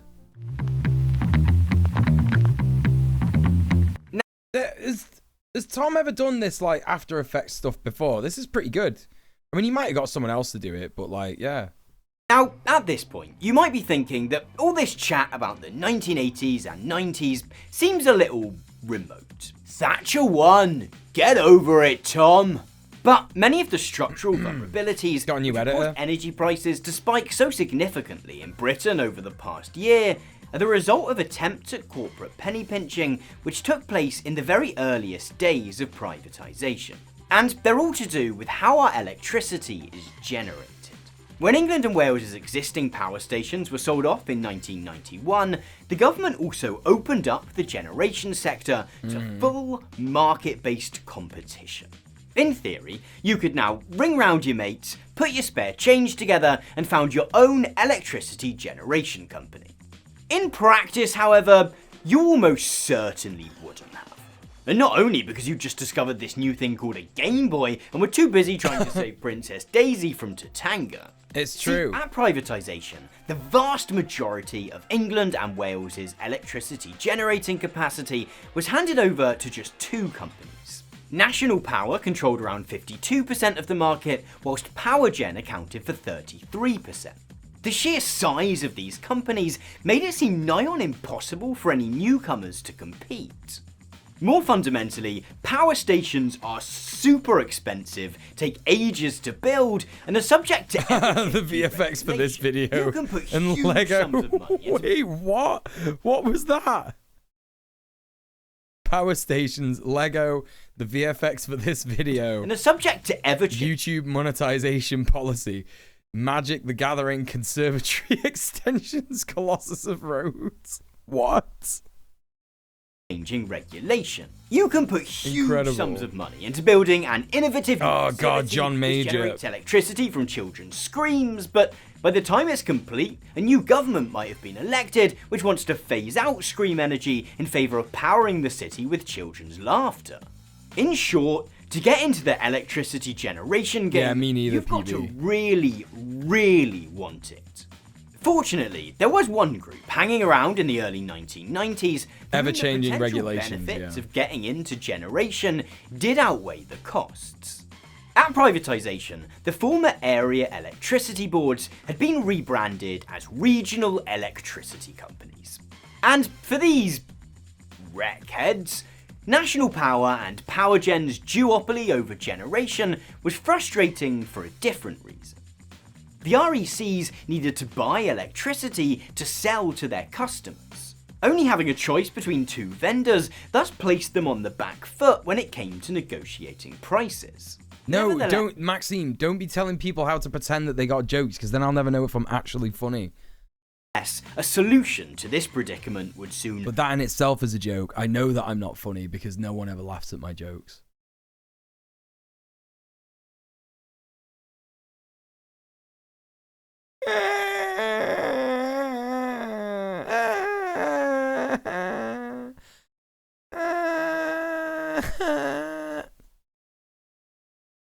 blow in on the wind in the form of natural gas.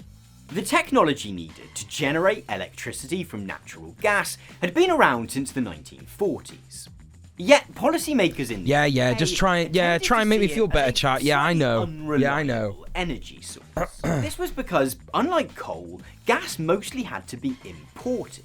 And the price of those imports had a tendency Too late now, to isn't it? spike in instances where, for example, a war kicked off and a major gas exporting country stopped, well, exporting gas. Nevertheless, the business people were in charge now, and while gas might not be a great choice in terms of energy security, gas Muel answers the clone question. Why have you titled it that? What's the clone question? Would you kiss a clone of yourself? Is that what is that what the question is? I probably wouldn't though. In reality, I probably wouldn't. You know? power stations are quick to build and cheap as hell. You can build a gas-fired power station for less than a third of the cost of a coal-fired station with the same capacity, and around a quarter of the cost of an equivalent. Oh, would you kill or fuck your clone? In these I wouldn't low kill startup it. costs, the regional electricity company. I don't like binary options. I don't like that. I'm literally bisexual. Why are you doing this to me? It shouldn't be kill or fuck. It should be like kill or just allow to live in society. In fact, you could collaborate with your clone in many escapades and japes, couldn't you? You could like send one, you know, send a version of yourself to whatever. Kill and fuck. Why have two people in the chat said kill and fuck? Why have you done that? Why are you like this? What's happening? Okay, so you know, you could also do you know, you could like start a band or something. Clone union. Same brain, second time this stream. Why are you like this? There's other stuff that you could do. Yeah, you get into all kinds of shenanigans, wouldn't you? You could really fuck up some shit at work if you had a clone. You know what I mean?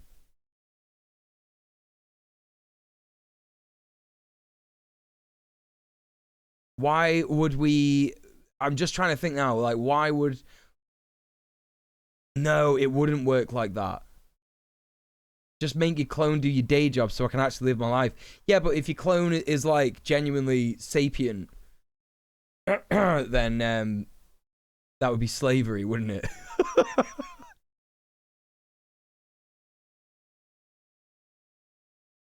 You could do half the work. You could do half the work. You could do half the work, but you would take away the same amount of money. So you would both have to live off that money. DJ and the Mules would be a great band.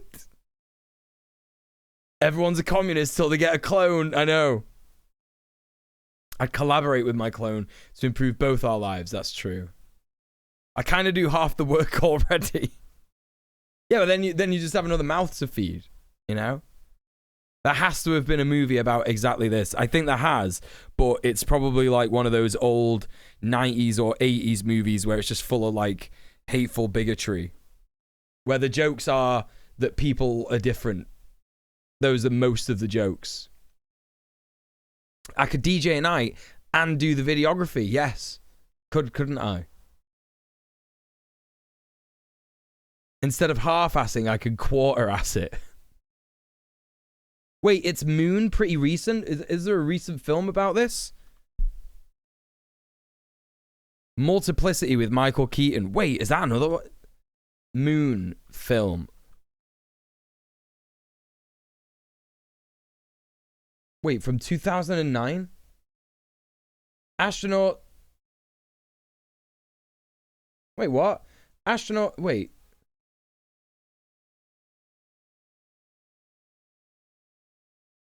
Astronaut Sam Bell has a quintessentially personal encounter towards the end of his 3-year stint on the moon. Working alongside his computer, Gertie sends back to Earth parcels of a resource that helps him diminish our planet's power problems. That doesn't sound like anything like that. That doesn't... Yes, you also said pretty recent, 2009. Middle Earth Marxist is smoking crack today. Oh yeah, there's a movie that does exactly that. It's called Moon, and it actually it's nothing like that. And it was produced pretty recently, but it wasn't. It was produced 14 years ago.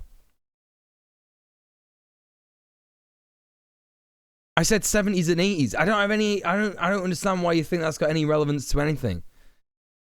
Explaining the connection would be a huge spoiler. Well, you know what I say about spoilers. It is closer than 70s and 80s. I'll give you that. Yeah, I'll give you that. Schwarzenegger, The Sixth Day is about that? Is that right? I watched that film years ago and I don't remember it being about that.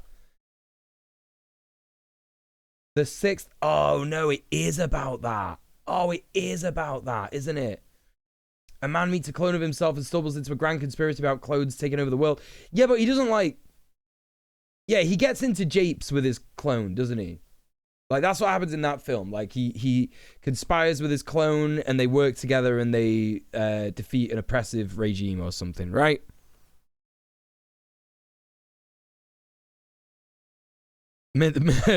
Middle-earth Marxist is smoking that, like, deep, deep underground pack. Oblivion, the movie with Tom Cruise. I'm already definitely not interested if it's got Tom Cruise in it. Hey, stupid moles. Welcome in. Hot take. If having the piece of media spoil completely ruins the media, it was shit media to begin with. That's my take. I agree wholeheartedly. Looper? No, because Looper is time. No. That's completely different. Looper is an old version of yourself. That's not the same as a clone.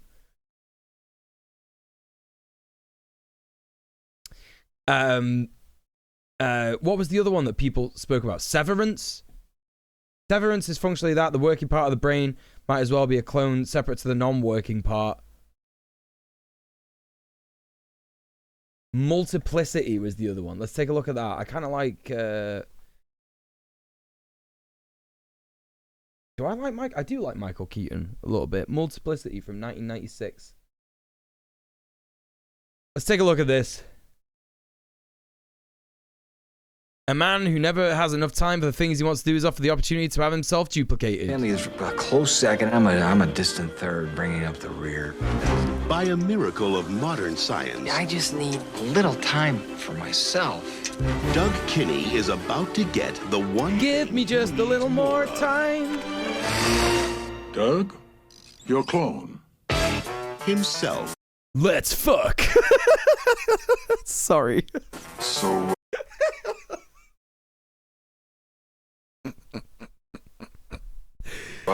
What do I feed?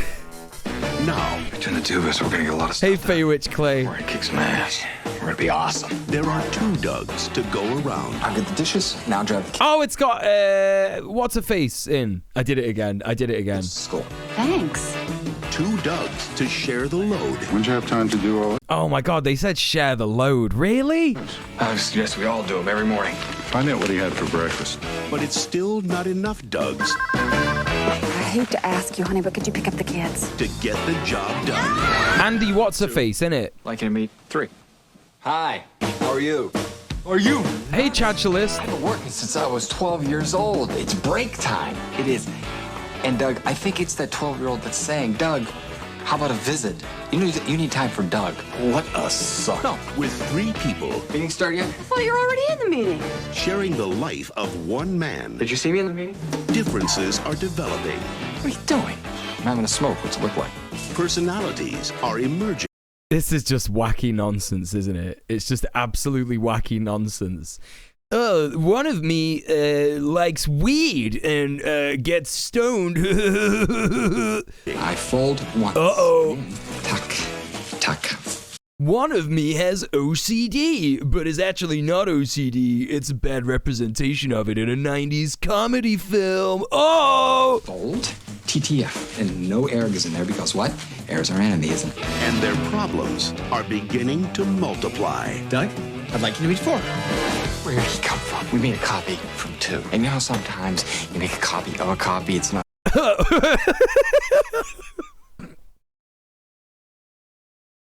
This is so bad, man. It's like they made one that came out wrong, and they're like, "Oh, he's just an idiot. He doesn't know what he's doing. He wears boots on his head." So stupid. The original. This summer, Of course the ska music. Wait, what? it's every Doug for himself. Jeez Louise, how many of you are there? Is he safe with that razor? We take the blade out. It's cute, I think. From the director of There has to be some kind of like racist. There has to be. Michael Keaton. Why is it not paused? Why is the image paused but the audio hasn't paused? There has to be some kind of like hateful joke in here, or like, you know, misogyny or something like that. There's going to be something in there, right? What's going on? My wife, but me. Andy McDowell. That's her name, Andy McDowell. When that woman wants something, Doug, there is no stopping her. She's too strong for me. Multiplicity. Hey, Rain Man, run back in there and floss yourself, buddy, all right? Okay, yeah, there you go. There's the ableism. Straight up. The guy that has come out and he, like, you know, doesn't know how to do stuff, like he's clearly painted as mentally disabled. He called him Rain Man. So, yeah, there you go. That's what it is. That's what it is, chat. That's there's the bad stuff. Yeah. I never said it was a good movie. Oh, listen, don't worry. You're not cancelled. Don't worry about it. We're not going to drag you on Twitter for it. God, I can't believe Kane20C. They recommended a movie in my chat and oh my God, it had a terrible joke in it. Oh my gosh. Cancelled. Absolutely destroyed. When will they be accountable for what they did? That's what I want to know. That's because that's what the left is, isn't it, folks? That's what we do here at the left, you know? Saw an opportunity to free themselves. One tweet out of 47, a thread. And they ran with it, throwing up their own gas-fired power stations left, right, and center. Why were we even talking about this? Don't worry about that. Just 1.5% of the UK's electricity was generated from gas. Just 5 years later, it was 18%. By the end of the decade, gas-fired power plants were generating 38% of all electricity generated in the UK. This all had two main outcomes. The first is that the UK is desperately reliant on gas. Even with the rise of renewables, natural gas remains the single biggest source of UK electricity by quite some way. Couple this with the fact that 86% of British homes also use gas for heating, and you can begin to see why spiking gas prices have had such an acute effect on the UK. Yet, it also led to a fusion of the generation and supply sectors of the country's electricity industry. One of the stated goals of privatisation had been to break the industry up, so that generators and suppliers would have to negotiate with one another. As the regional electricity companies began to enter the generation game, however, that free market vision began to fade. In its place were a handful of extremely powerful generator suppliers with little motivation to reduce price. There is like some bizarre thing right here, and you'll see it when I start to play the video again, right?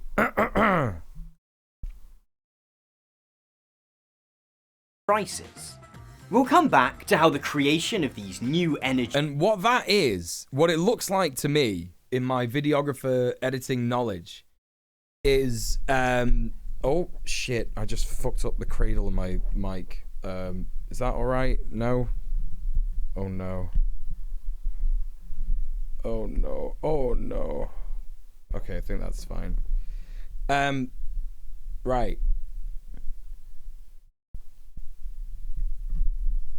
I think the movie that Willada is referencing is Pride. Yeah, Pride with the exclamation mark, I think, is how it's shown. Right. Look, if you see, and I think what this is, if you look, giants has enabled rampant profiteering, surely, but it looks like the green screen didn't quite work out, and so they've put like a mask over it. But, like, they didn't make the mask big enough? And I'm like, why didn't you just make the mask a bit bigger? I don't understand. Like, you know, this is like a really good video, and it's kind of really, it's taking me out of the, you know? Anyway, it's just a slight criticism. It's a slight criticism. First, we need to take a brief look at a slightly different type of corporate cash cow in the form of transmission. Listen, I can't fucking speak. Look at this. Look at that there. I can't speak. Look at that. That has plagued me for so long. It's so fucking annoying. It's like, why can I not? Just that's why I have to be like here. That's what it is. It's kind of visible here as well. Maybe I should put myself down. I'm shit at green screening. Everybody is shit at green screening. Like, everybody is. The only people who are good at green screening is fucking Hollywood studios, where they have like fucking thousands of dollars worth of like studio lights that are specifically able to be like manipulated to point directly at the green screen and not cast any shadow on the actor themselves. You know, don't worry about it. You could get tied up too much in it. You know what I mean? But like, yeah, that's why I was just kind of thinking about like, a mask would be good. But like, it's only a little bit. It doesn't matter. And distribution. Hollywood but fucks before we up go green any screen. further, That's true. if you're a long-term viewer, then you'll know that there's few things that I blah blah blah blah blah Nebula. I don't really care. How do I get through all the Nebula bit? Nebula. Be with my video. Oh my god, how long is the Nebula section? What is that, like a whole ass? Here, I guess we'll get on with the video. 3 minutes. Oh my god. I am knowledgeable, aren't I, Vord? That's correct. That's the kind of chat message I like to read. As we've seen, a focus on short-term profit over long-term strategy in the generation of electricity has caused some pretty big problems for the UK.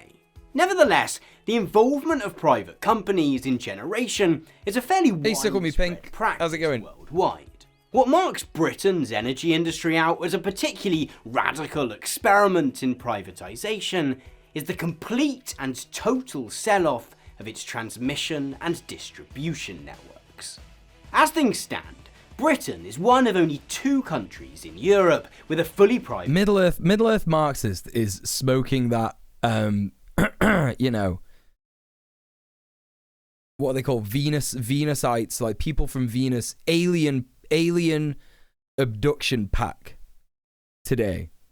He just put in the chat, put your TV on the ceiling, voila, instant volume. Smoking that, tinfoil hat, George Bush did 9/11 pack, right? Although, to be fair, that's not an accurate one, is it? Like, what would you call it? Smoking that. I can't do these jokes. These are like Zoomer jokes. I can't do these jokes. Smoking that Philip K. Dick talking with aliens pack, right? That shit. Smoking that Stephen Greer pack. That stuff. That's what Middle Earth Marxist is smoking today. I have no idea what you're on about. No fucking clue, man. Transmission grid. The other is Portugal, which was forced to sell off its high voltage network in the wake of the financial crisis. When it comes to electricity distribution, the UK don't hate my Mad Lad hacks. Countries in the entire world Area 51 Greys pack, yeah. System. Even in the United States, the turned up 11, blowing up the roof. Hey, Squidator, how you doing? Capitalism. Nearly 50% of distribution networks check out Squidator, everyone. By local governments. The reasons for this are twofold. Firstly, ensuring that gas and electricity are getting to the places that they need to go are just super important. At risk of sounding like I'm about to start some kind of Liver King manfluencer arc, we're actually pretty reliant on these fuels. A power outage doesn't just mean that your Scalextric set stops working, it could easily lead to a major humanitarian crisis. And worse, it might affect businesses. Allowing your electricity grid to be bought and sold by investors then is kinda sketchy. In 2021, for example, a chunk of Portugal's electricity transmission grid got bought by Amancio Ortega, the founder of Zara. And being what one corporate blog euphemistically called a cost optimization leader is one thing if you're running a clothes shop. But it's quite another when you're getting a say in the running of a vital piece of national infrastructure. To make matters worse, Ortega is only the second largest shareholder in Portugal's transmission network. The largest is the State Grid Corporation of China, a company ultimately owned by the Chinese government. Now, whatever your thoughts about China, If you're a country, then allowing another country's government to have any influence at all over your ability to turn the lights on seems, at best, not ideal.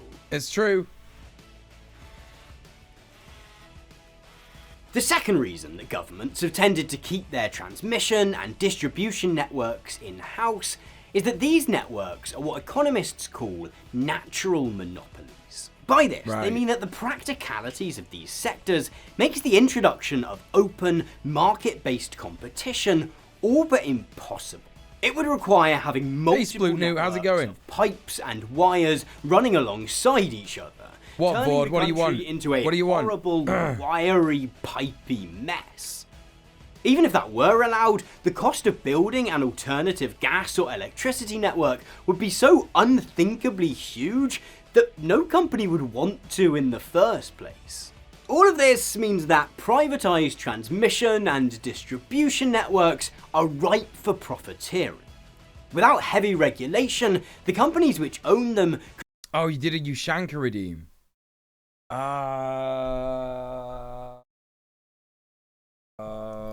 There you go, comrade. Sorry about that. Could demand huge sums for their use. To this aspect, the UK supposedly has a solution in the form of a government regulator called Ofgem. Part of Ofgem, they're so effective. Sit down with transmission and distribution companies and negotiate price controls. The goal is for these price controls to enable each company to make just enough profit that they remain motivated to invest in maintaining their networks without making so much that it needlessly drives up bills. Now, since privatisation, the UK's gas and electricity networks have each changed hands several times. Since 1995, National Grid, the company, has been entirely independent of the electricity suppliers, and since 2002 has owned not only the electricity transmission grid, but the gas transmission grid too. Distribution of both fuels is now also largely independent of the suppliers and run by a handful of specialist companies. To their credit, these companies are pretty good at their jobs. Power cuts in the UK are extremely rare. What they're even better at, however, is deploying small armies of lobbyists and lawyers to fight regulators at every corner and ensure that they're able to leverage their monopoly status to make outrageous profits. In fact, since privatisation, gas and electricity distribution have become the two most profitable industries in the UK. The average UK company makes a profit of between 9% and 15% depending on the industry in question. As of this year... What I love Ofgem. Watch out, energy companies, or they might caution you or even issue a harshly worded recommendation. Yeah, exactly, yeah. Hey Googie Ham, how you doing? It's hilarious how all this just proves that it would be easier and better for everyone to have this shit publicly owned. Well, it's a really good video because, like, at the start of the video, he details what it was like when British Gas was publicly owned, right? And it's like, yeah, you know, like, you just go to one company for your fucking gas, and that's it. Do you know what I mean? The state basically says, this is how much you're allowed to charge people, etc., etc. You know, and by sort of having, like, the state dictate it, if you live in a true democracy, ideally, then there would be, you know, regulation to the point where everybody can afford gas, right? Or at the very least, they'd have some kind of welfare system where if people couldn't afford gas, the government would subsidize it. Then progressively going through all the things that have happened with privatization since then, it's like, oh, you know, and it does like kind of wake you up. Like, I think about this all the time. Like, my fucking mum is the worst for this because she grew up just as, like, you know, conservative neoliberal propaganda was, like, really getting, like, going. And so she was, like, you know, of the opinion that, like, oh, all the bad things that happen in the country are to do with Labour. You know, oh, it was the Labour Party. They fucked everything up. You know, like, fucking everything up. Yeah, like the National Health Service, you know, they started that. You know, public-owned energy company, public-owned telecom services, public-owned gas, you know, public-owned rail. All this really, really good stuff. Amazing infrastructure. And then, you know, the 80s.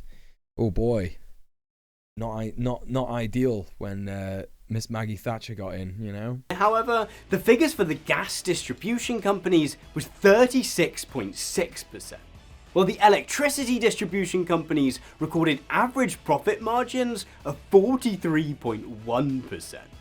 Like, for the avoidance of doubt, those are ridiculous. Conor Dioda says, may I ask something about communism? You may. That's very polite.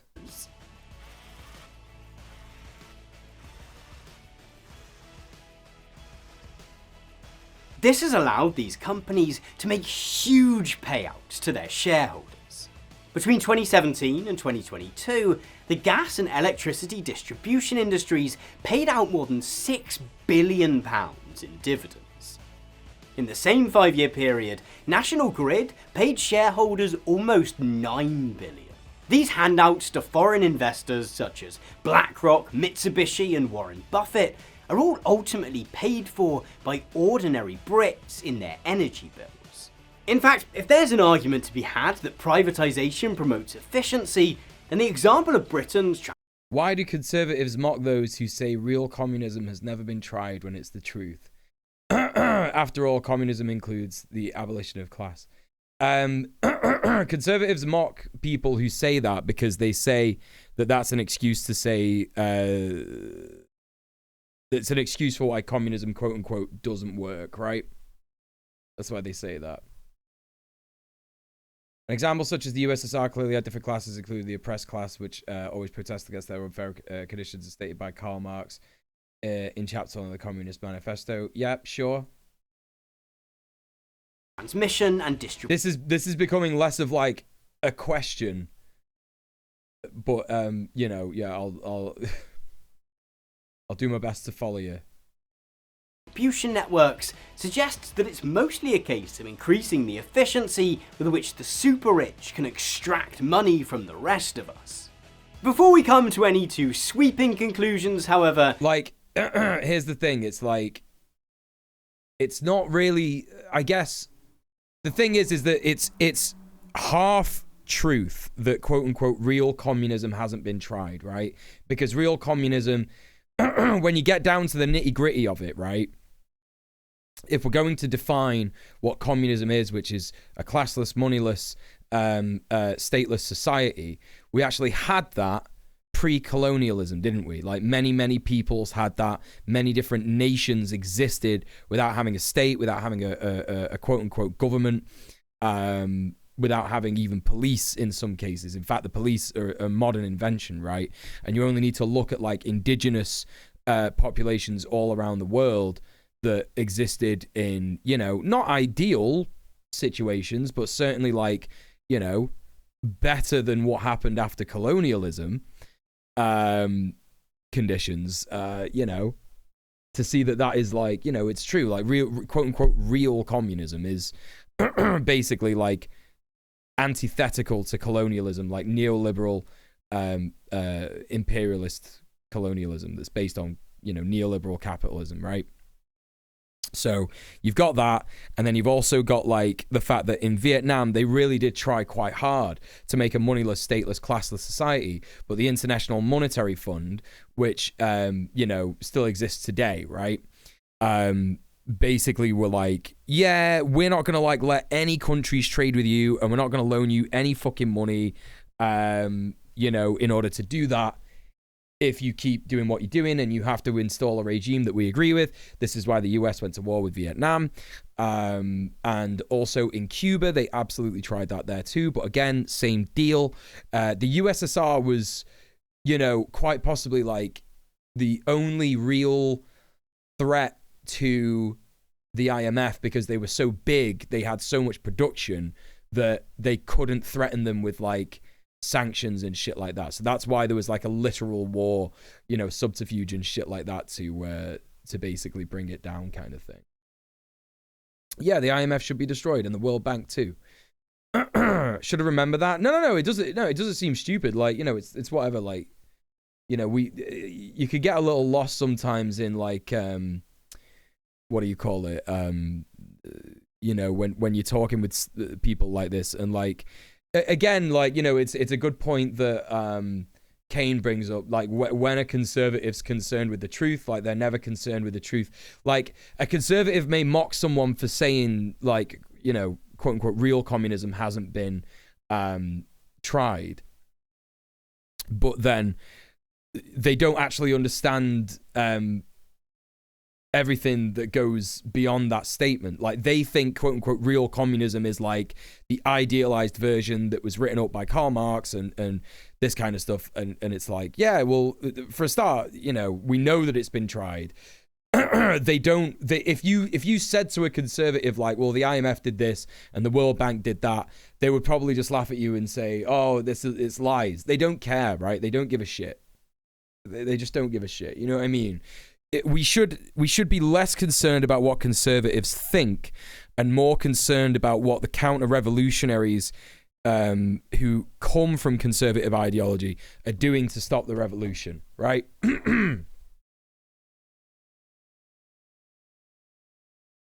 Oh, the IMF was actually after the Vietnam War. Right, okay. I was under the impression that the IMF was like before, during, and after the war, but yeah, I might be wrong. Sure. A lot of conservatives have zero idea what communism is as well. Yeah, a lot of conservatives are like, yeah, communism is fascism, right? They just think it's fascism, you know. And that's not to say that you know, the USSR didn't have white supremacist ideology. It didn't have anti-Semitism. It didn't have queer phobia. It had all those things. Do you know what I mean? Which are elements of fascism. So it's you know, completely. It's again, you know, you should have been here last night because we were talking about this last night. We were talking about how, you know, when you hear about this, like, quote unquote, culture war stuff, you'll see, like, conservatives again and again and again use half-truths, and fascists will use, like, half-truths to be like, oh, this is why you shouldn't believe this and this is why you shouldn't believe that. You know, it's the same with, like, you know, Jewish people, for example, like 1930s Germany, the Nazis were saying, like, oh, Jews are going around and they're like, you know, getting, like, they're seducing German women and stuff. And it's like, yeah, well, a Jewish person might have done that, but it's not because they're Jewish, it's because they're an asshole, right? You know what I mean? So there you go. Yeah. There's a really good Luna Oi video on the after effects of the Vietnam War from the Vietnamese perspective if you're interested. Yeah, I've seen that. Yeah, I've seen that. Yeah, I'm friends with Luna Oi. I've watched a lot of her content. Same thing in Spain, 1936 to 37, during the time Franco was taking over. There were regions that decided to go full classless and moneyless, and the diaries and articles at that time pointed out it worked just fine. Hell yeah, of course.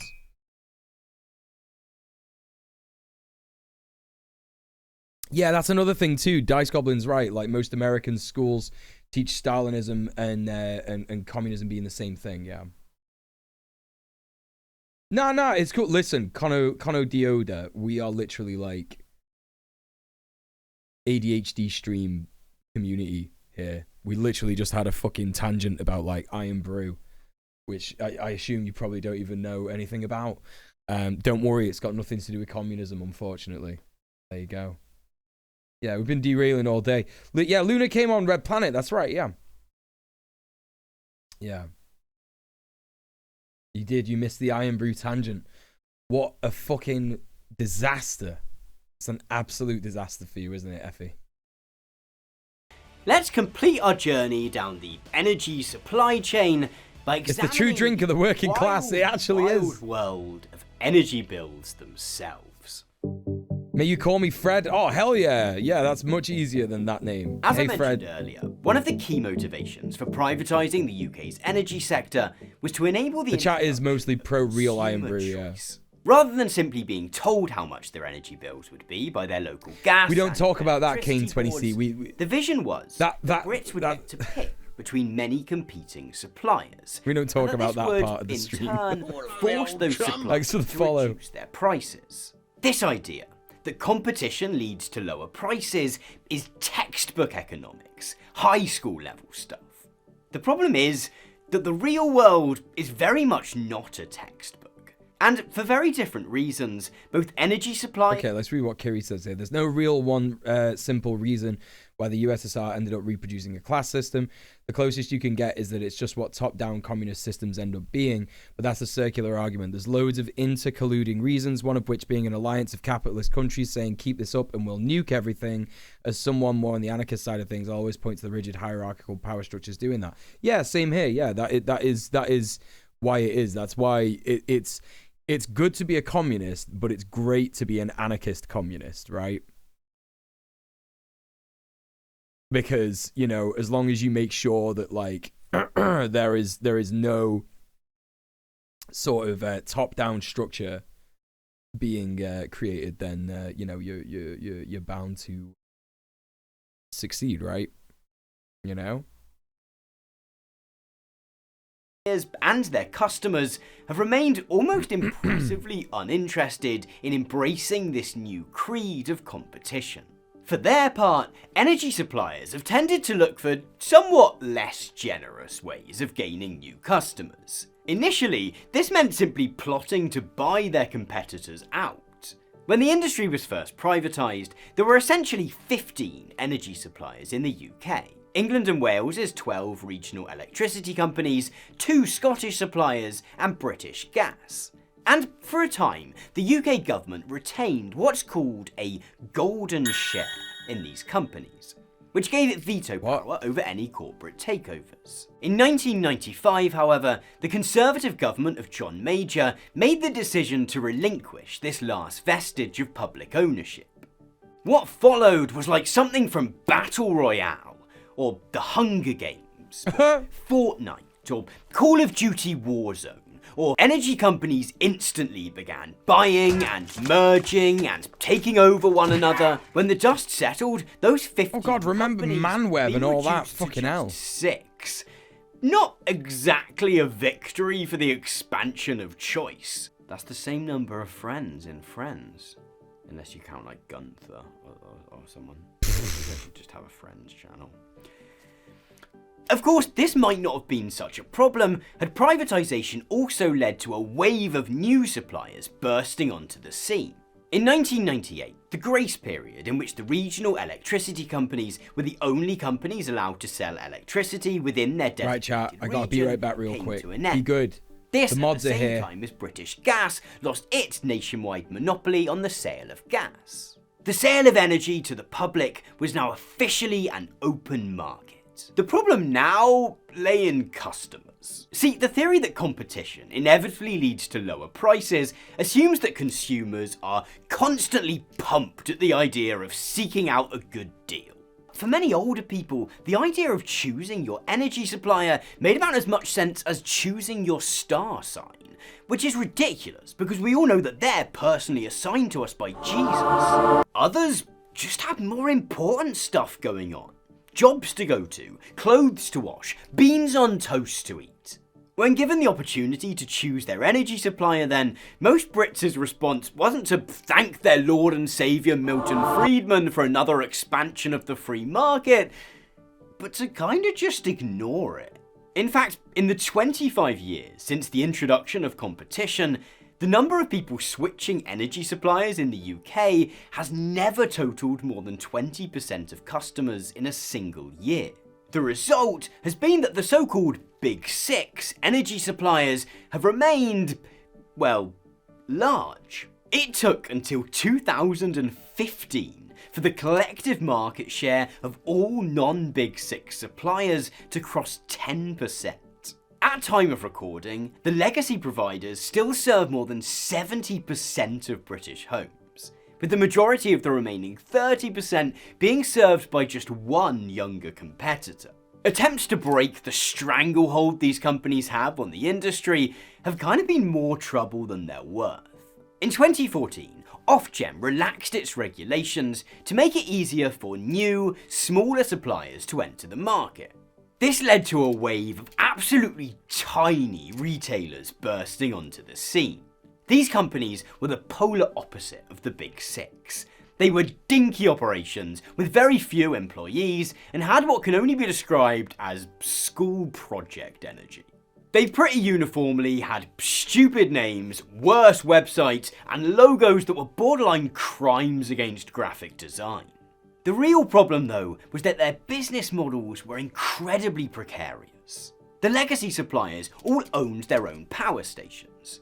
Where they needed to buy gas or additional electricity, they were large enough to negotiate predictable, long-term contracts. The newer, smaller companies, by contrast, were forced to buy energy on the last-minute spot market, which is not completely unlike eBay for energy, which is a bit like the spot market but for things. When wholesale gas prices began to rise in mid-2021 then, many of these smaller companies found themselves in a bit of a pickle. They'd agreed to sell energy to customers at prices that were lower than they were able to buy it for, and they began dropping like flies. Since the beginning of 2021, more than half of UK energy suppliers have gone bust. Of the 24 which remain, it's estimated that over half of them are technically bankrupt already and holding on by the skin of their teeth. This lack of meaningful competition has had a predictable effect on prices. Even before the recent increases in the wholesale cost of gas, energy suppliers had been steadily ratcheting up prices. Outside of the global oil shocks of the 1970s, the average price of electricity consistently went down under nationalisation. Adjusting for inflation, the average Brit was paying 36% less to turn the lights on in 1990 than they were in 1946. Far from driving down prices, attempts to introduce competition to the market have actually reversed that trend. Between 1998 and 2019, the average domestic electricity rate increased in real terms by a whopping 80%. Following Russia's invasion of Ukraine and the subsequent spike in wholesale gas prices, energy bills in the UK have risen even further, at a ridiculous rate. In 2020, the average annual UK energy bill was around £450. By 2022, it was £2,500. And in 2023, it's expected to be a full £3,000. Worse still, these final couple of figures would be even higher were it not for the government's introduction of a price cap. This will see the UK government hand over up to £140 billion in subsidies to energy suppliers to ensure that ordinary Brits can turn the heating on. Far from Maggie Thatcher's dream of an energy industry in which the free market drives down prices, then, what we've ended up with is one in which the government is handing private companies cash by the bucket load. So there is a lot of anger in the UK at the moment about soaring energy bills. It's hard to see how anyone could not be angry. On the one hand, we have people being forced to make a choice between heating and eating. On the other, we have energy companies such as Shell and Centrica, which owns British Gas, announcing record profits. Much of the media conversation around the topic has framed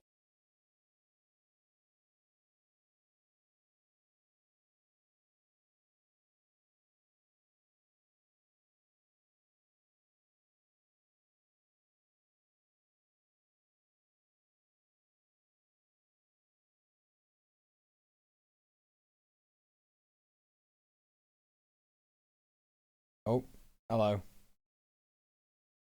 Yeah, I said, I got back and I said, I can't believe that Maxime said that Iron Brew tastes bad. I know, you all missed the amazing joke again. I know, it's all because I didn't want you to fucking hear me having a massive shit on the toilet. Not that you would anyway, there's 2 doors in between here and there, but anyway.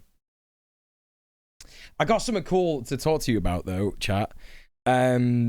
Which is that on this day, so follow this account on Instagram and it's really good, right? It's called Working Class History.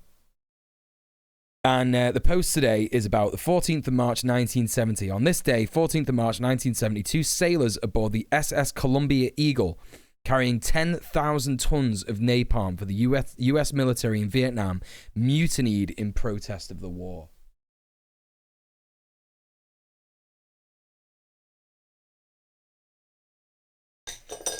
I think I'm going to say this wrong, but Al Glukowski and Clyde Mackay had smuggled guns onto the ship, which they used to hijack it and sail it to neutral Cambodia. But they never could have guessed what would happen next, as they became embroiled in a complex series of world events over which they would have no control. When we got the guns out to clean them, I got up and told Clyde, I'll be right back. I'm going to go to the bathroom before we do this. I looked in the mirror and I said to myself, you may not live through this. They may be your last few minutes. I will never ever be able to see or look my children in the face when they ask me, Dad, what did you do to stop the war? You'll be able to say that you did your duty to stop it. You did your best to stop it. I walked around, turned around, went to the door, got the gun and said, let's move. Based. So fucking based. That's fucking sick. You know? That's how you fight imperialism, man. This current crisis as an exceptional phenomenon. And there is much about it that is unique and hopefully temporary. But when we take a longer view, it becomes obvious that the price gouging and profiteering we're currently seeing is only really a more concentrated, shameless version of practices that have just become routine. 25 years since the UK completed its transition to a privatised energy sector, the data is clear. All else being equal, energy prices consistently went down under public ownership. Under privatisation, we've just had to come to expect that they will rise year on year. Yeah. If we want to get energy prices back under control in the long term, that can only happen by bringing the sector back into public ownership. Yeah. In 2016, a professor at the University of Greenwich, David Hall, estimated that renationalising the energy sector would cost in the region of £24 billion. Which initially sounds like a lot. I mean, it's probably about 24 billion cans of beans. More if you go. Oh, I hate how much beans are in this far episode. Less than the government is currently spending in subsidies to keep the facade of competition alive. If we take into account the ongoing savings which would be made by not paying out all those dividends to foreign investors, it's basically a no-brainer. Yeah. It's not even a particularly controversial policy. Polling for Survation in 2022... Here's the thing, right? Here's the thing. The only reason that the government makes these like terrible financial decisions, right? You know, here's the thing. We've spoken about this again and again and again, yeah? If capitalism, like, quote unquote, worked, yeah? I mean, it does work for what it's intended to do, which is like, you know, basically create slaves out of the working class and divide and conquer us all under like increasingly worse material conditions so that the rich get richer and the poor get poorer, right? But if as a quote-unquote system of government it worked, which is funny because it isn't even really a system of government, is it? It's just like a thing that happens alongside governments, not even remotely. Well, it's connected because obviously neoliberal governments enable capitalism, right? But if it was like something that was a good system to live under for people, you know, they would make so many better decisions. Like, they would just make so many more, like, even profitable decisions. Like, you know, the government is losing money by paying dividends and subsidies to these foreign investors who are, like, controlling our energy and putting our energy prices up.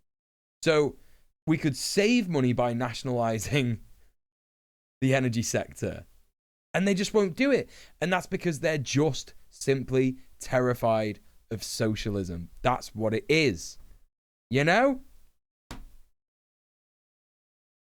I kept posting bean memes in a Discord to the point that someone sent me a gift, and instead of putting my last name, they put Beansplosion because they couldn't remember my last name. That's funny. Oh, God. Found that even 62% of conservative voters are in favour of energy nationalisation. But it's not only because it would save money or because it is popular that public ownership of the energy sector just makes sense. As we've seen, placing these key aspects of a country's infrastructure into private hands opens up all kinds of risks with and the more and more you see it, the more and more you see it, especially from like the UK's perspective, where it was in public hands and now it isn't, is like you can kind of see that what's actually happened here under neoliberalism is we've been taken for a ride. We've actually been looted. Like, the country has been looted, you know? Not as much as other countries in the imperial periphery and stuff, but the country's been looted. Like, all the things of value that we have are no longer here, right? That's what it is. Regards to energy reliability and security. It's also an ongoing hurdle in the transition to a zero-carbon future. Right. Under privatised systems, governments are forced to set up all kinds of incentives and subsidy schemes to strong-arm they are Rohamild. Yeah, they fully are. Greener practices. Under a publicly owned yeah. A lot of them have shares in the companies as well. Absolutely, yeah. It's cronyism, right? All that would be unnecessary. We could just, like, do it. But as important is the manner in which a return to public ownership might change the way in which we think about energy. Doing so might help us to once again recognise that the ability to light and heat one's home, to cook food, and even to watch hour-long YouTube videos about energy privatisation in the evening is not a commodity, but a human necessity. Yeah, pretty and much. The provision of the means to do so should be a public service and not a vehicle for profit. He's right, and he should say it. Thank you so much for watching this video. I hope that it's been worthy of your time and that you've hopefully It has, Tom. Maybe a few things along the way. And yeah. Tom, thank you so much for making that video. It was good and fun and also based. Please go and give Tom a like and a share and a comment and a subscribe. He deserves it. This is a very, very good video. You'd never seen this guy before. He's pretty good. He's pretty good. You know? Yeah, make sure you subscribe. He's really, really good. He's really, really good. Now, I wonder if we've got like a tiny baby video for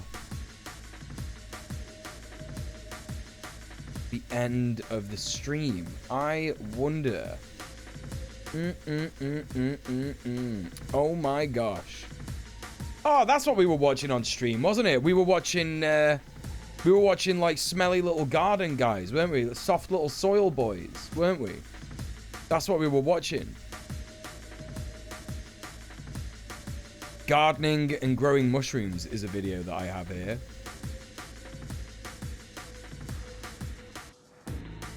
All right, good night, Kiri. Yugi Ham says, it's very silly that there's this facade of philosophically sound and scientifically grounded fiscal policy. When you look inside the system, it's all just crooks and cronies. Though there was never any belief in free market benefits outside of hollow rhetoric. Yeah, I can confirm I've met Nadim Zawawi in real life, and he is a dimwit. Yeah. I could possibly be meeting Michael Gove in real life. I've kind of kept this a little bit under wraps, because I don't want people to know like where I'm going to be on what day and stuff. But in a couple of weeks, I might be meeting Michael Gove in real life, because as you all know, I'm a housing activist and he is the, you know, Secretary of State for Housing or whatever. I don't know what the fuck he does. Nothing is what he does. That's the answer.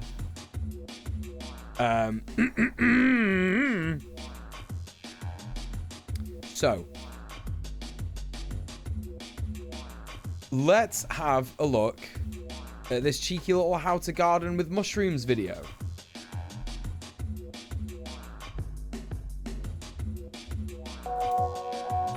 Oh, wait. Did I just click something by accident? I did. Wait, no I didn't. Yes, I did. I thought I turned autoplay off. Why does it keep playing these videos? Fuck off. Right, there we go. All right, it's fucking... Ah! Oh, chat. Oh, just got cramp.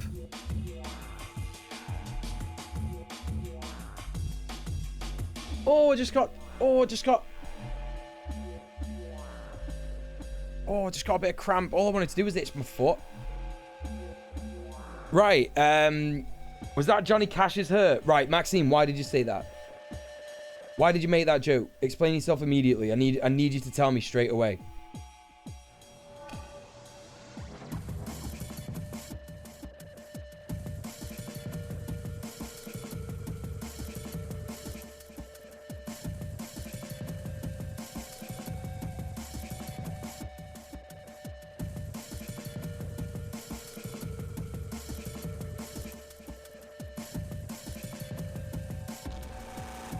Come on, before we get this video.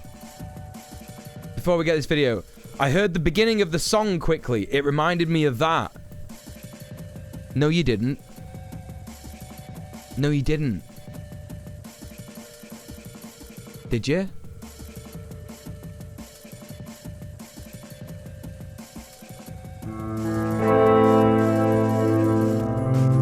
Michael Trent Reznor, born May the 17th. You did. Okay, that's fair enough. And I do believe that that was the Johnny Cash version, not the 9 Inch Nails version. Yeah, fucking okay, fair enough. I thought that somehow you had seen deep into my watch later playlist and seen the video that is next to this, which is called Pretty Hate Machine, the 9 Inch Nails story, which I am planning to watch on stream at some point. But I had no idea how you could figure out that that's what that was, and I thought that you were making the joke that most 9 Inch Nails fans hate, which is that it's by Johnny Cash, and it's not by Johnny Cash, but I think that was the Johnny Cash version. So there you go. That's the end of that little bit that I've just done there. You all enjoyed that, didn't you? Yeah, we could probably watch that tomorrow or something.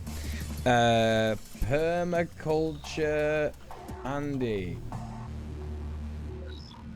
I don't think there's any content warnings for this video. It's just going to be nice. It's just going to be a nice time, I think. Yeah. Chat, listen. Let me tell you something. If you've been enjoying the stream, it would be amazing if you would consider donating. I missed a bunch of stuff, a bunch of streams last week, and that means I've missed out on potential income. This is my job. This is basically what earns me my rent, my bills, my food, everything. So if you have been enjoying the stream, if you found it entertaining in some fashion, if you have found it informational, knowledgeable, learned something or whatever, then please consider subbing off Twitch. The link is in the chat right now. Shafiq's just put it there. We do ask you to sub off Twitch, mainly because 100% of the money that you donate comes directly to me, your boy, Donkus, Jonkus, Monkus, and 50% of it doesn't go to Twitch, which, as we discussed at the start of the stream, make horrific decisions on their platform that do not help its creators, and what's worse than that is that they don't really do much to protect marginalized creators on their platform, and in fact have, you know, made moves to try and protect them, but they've taken so long and they've been so ineffectual that the damage that they've done by taking so long to do it and not actually implementing proper things that we've asked for has hurt more and more people. So that's why we ask you to sub off Twitch. It's kind of like a little protest. It's kind of like, you know, the thing that makes me feel good ethically about streaming on this platform as my main source of income. So yeah, please consider donating. We have a bunch of incentives. If we do get to £450 before the end of tomorrow's stream, that would be cool as hell. The movie night command in the chat is active, but we basically need to get to £450 to unlock the double feature movie night before the end of tomorrow night's stream.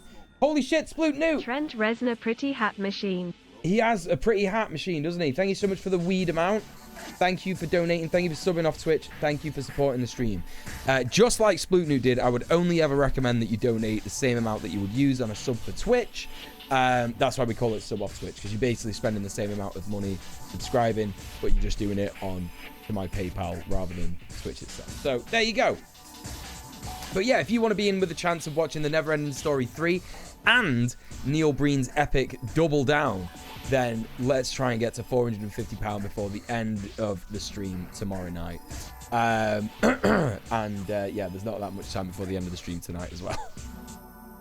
But yeah, there's the spiel. Please consider supporting your boy. And now it's time for some fucking permaculture.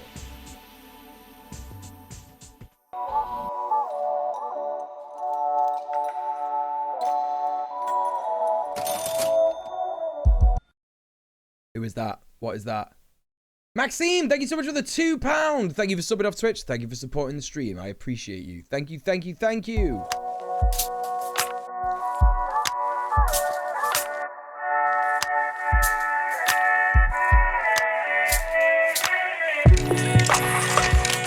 That's loud. Today we're at the North Spore Research Garden, and we're going to show you some techniques for growing mushrooms in your garden. Emmy! £5 for Downs Dunes Mounds.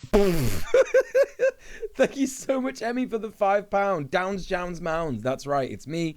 Pounds for Downs Jounds Mounds. Thank you so much for supporting the stream. Thank you for subbing off Twitch. Appreciate it.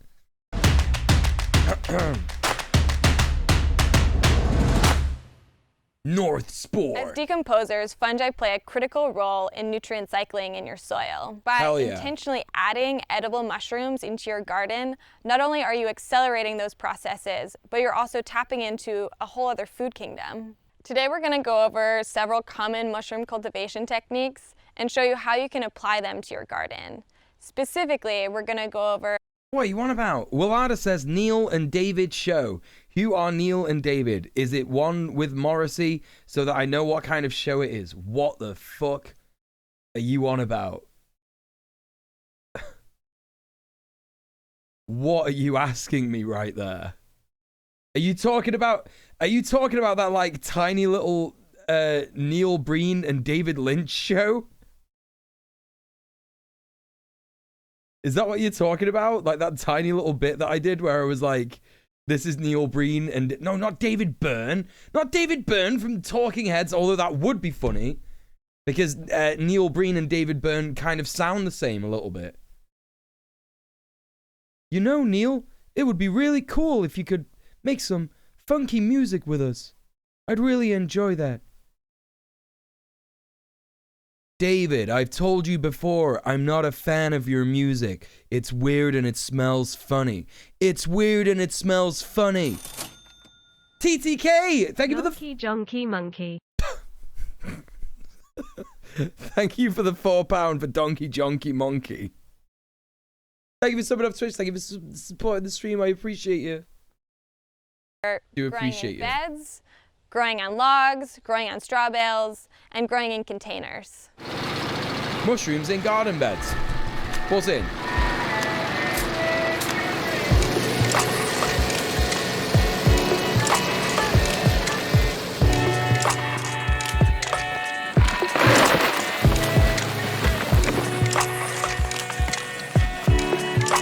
No, it's not a real show, but it would be funny if it was, wouldn't it? And that's what the bit was.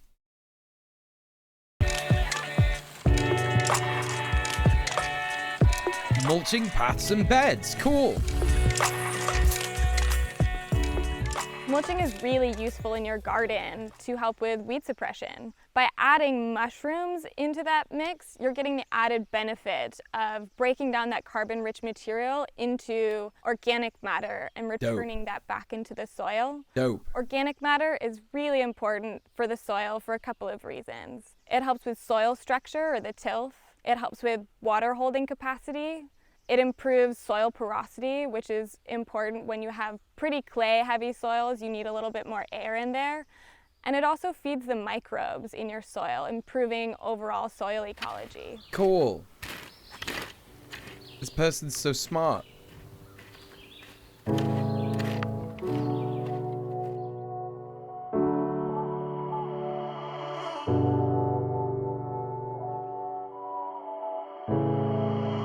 Why would you want to suppress Before weed? you mulch your garden pads, That's a good point, it's helpful Kane20C. to put something down to kind of keep the weeds from popping up through the wood chips. We've got some cardboard and some old grain bags. You can use whatever you have on hand. I'm gonna take the plastic off of this because I don't want plastic in my garden. Yeah, fuck it off. Paper with God, I get so fucking a bunch of dyes, so just psyched brown paper or cardboard about gardening. I now understand what my gran is all about. Now understand my gran's whole vibe. It is very good vibes, isn't it? I love these vibes. This isn't even really politics. I'm just going to put this back onto just chatting.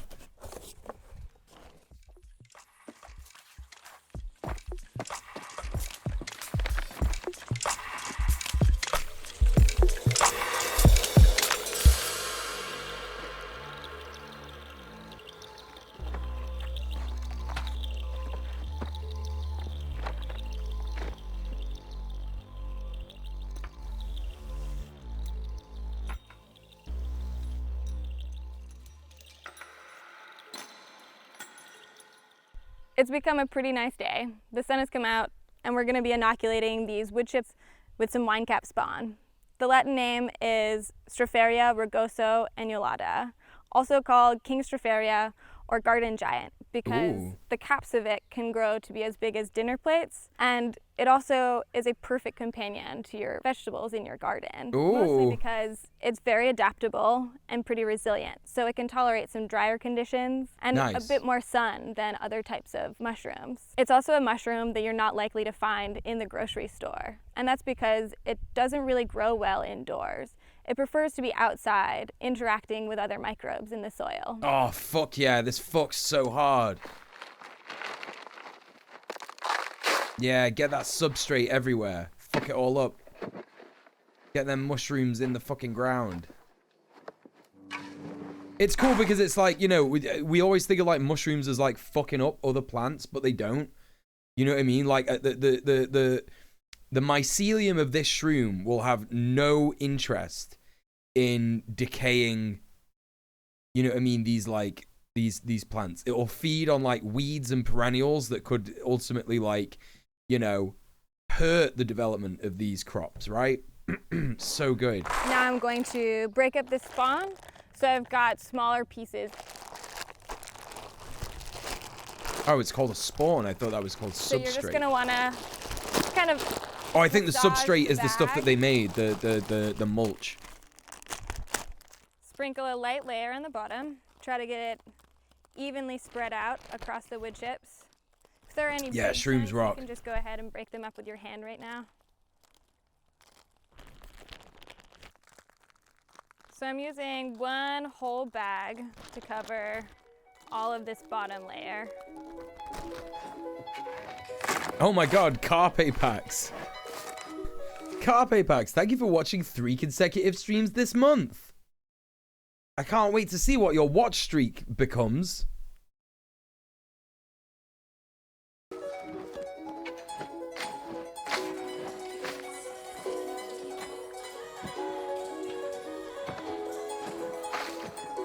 What is wrong with Twitch? Sub off Twitch! One bag of spawn will inoculate a TTK, I know. Or roughly I know. We did a whole thing about it earlier. Mine is the first that you've clicked. Twitch.television, please. I will take a blue fella, Emmy. Thank you. I will. I actually will.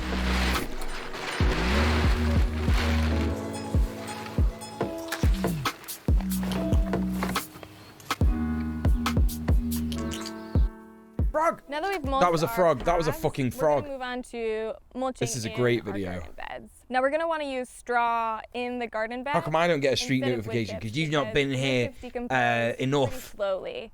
Even though we've Gonna start judging the mods for not being here enough. which accelerates. They don't get the street decomposition. notification. As it degrades, it pulls nitrogen out of the soil, and plants need. Oh, that is what's going to happen, isn't it? That is what's going to happen. Some, like, small, you know, man-baby streamer is going to get, like, extremely mad that like his mods or his viewers aren't turning up, and there's going to be a clip.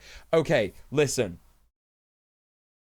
Put a pin in this, right? Put a pin in this right now, because this is what's going to happen. Remember this for when it actually happens. There's going to be a clip of someone, maybe in like a year's time or something, or like 6 months or something, where like a fucking man baby COD streamer is like, you know, guys, like, you know, you don't share your watch streaks anymore in the chat. I'm here streaming like 7 days.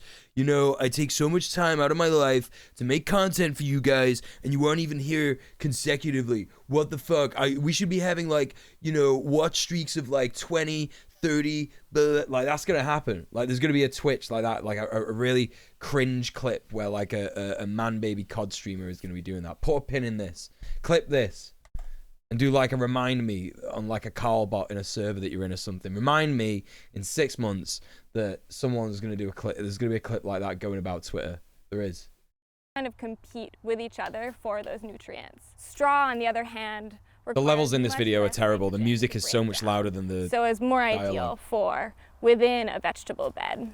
For mulching in our garden beds with straw, we're going to be using oyster grain spawn today. Now, grain spawn has the benefit of adding extra nitrogen to your soil, which is a little bit of nutrient boost for your vegetables. One of the disadvantages of it is that bully me, can't promise not to enjoy it. Attracted to the grain spawn because okay, I won't bully TTK and I'll bully But we have a pretty established garden bed here, so we're not so worried consensual about a little bit of digging. That's how we do things here. The plants will be able to hold up to it. But if you have a new garden bed, you can also use sawdust spawn in this application. So we're going to use a pretty similar method to mulch within our bed as we did in our paths. Just sandwiching a layer of substrate. Very fragile right now. Don't worry, no bullying. It's not happening. Don't worry. Substrate. And today we're going to be using blue oyster. But you can use any type of oyster in your beds. Wine cap also is happy on straw. So there are a lot of different possibilities. Feel free to experiment. People ask about using can I get a shout out for Carpe Pack? Sorry. In their garden. How are you doing, Carpe? Using straw. I think it is supposed to replace hosting, that can sprout and become weeds in your garden. Hey Twitch, can we not be discriminated against on your platform? No, but we can send a message saying you've watched the stream. Ideal mulch for in a vegetable garden bed. Thanks, TTK.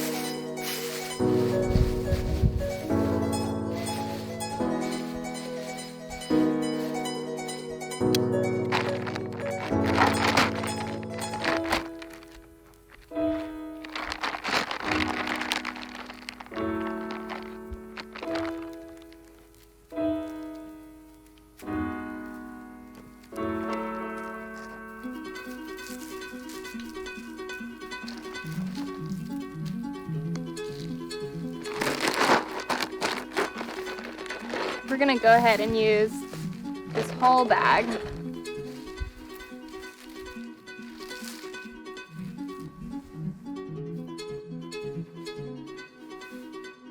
Yeah, we're looking at mushrooms.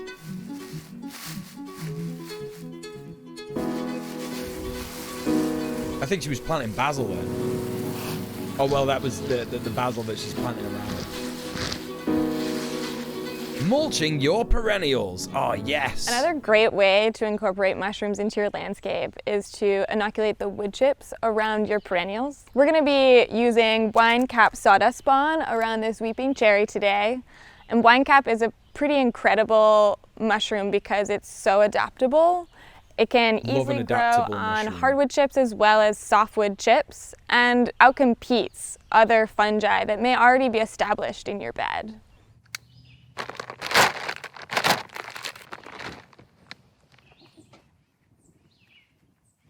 You don't need money to do that, Emmy. You could just go down to Plattfields Park and do that with the Gaskell Garden Project.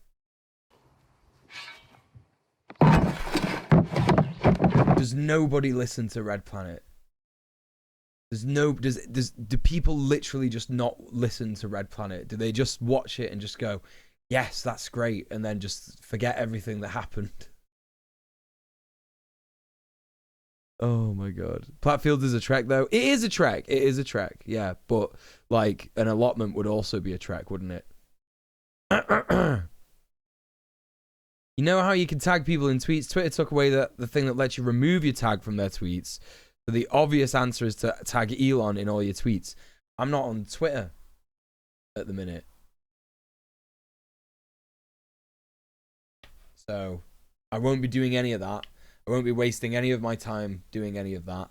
And to be honest, if they keep up the stuff saying that like you don't allow two-factor authentication anymore, I'm probably just gonna fucking delete my Twitter account anyway, because like I don't want to get fucking hacked. You know what I mean? Are you fucking joking me? Like they're removing 2FA unless you pay for Twitter.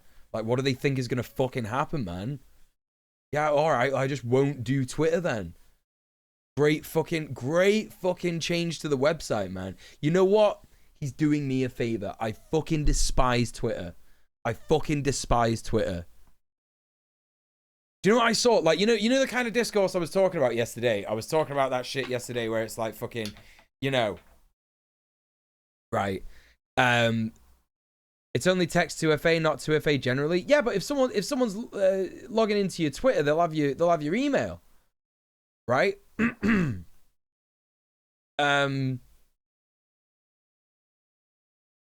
But still, oh, what, you can use a 2FA app instead? Wait, what? Okay, that's too much. I'm just gonna quit Twitter. It's fucking dumb. Like I was talking about this kind of shit yesterday, but like the discourse that you see on Twitter, where like I saw a guy tweet yesterday or something, or like the day before, talking about how like Walmart or Walgreens or something had to like close a few stores, which meant that 600 workers lost their jobs, and you know, this person was saying, oh, tell me again how shoplifting doesn't help. Tell me again how shoplifting helps the workers. And then in the next reply, the person said, yes, I'm getting this information from the CEO. That's why I don't like Twitter. That's the main reason why I don't like Twitter.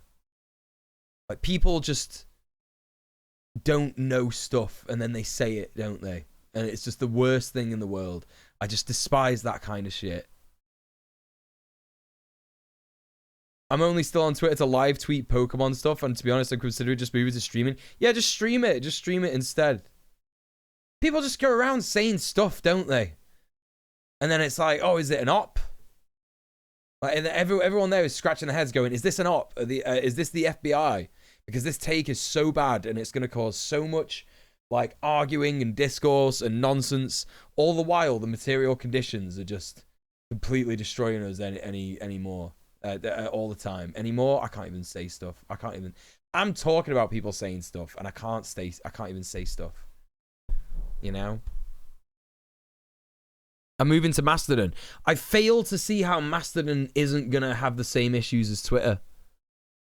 Like, genuinely, I fail to see how it doesn't have the same problems. Like, it's still a place where you post and people get mad and I've already seen people fall out on Mastodon already. I've already seen that shit happen in like leftist Mastodon, what do they call it? Servers or something? I don't know.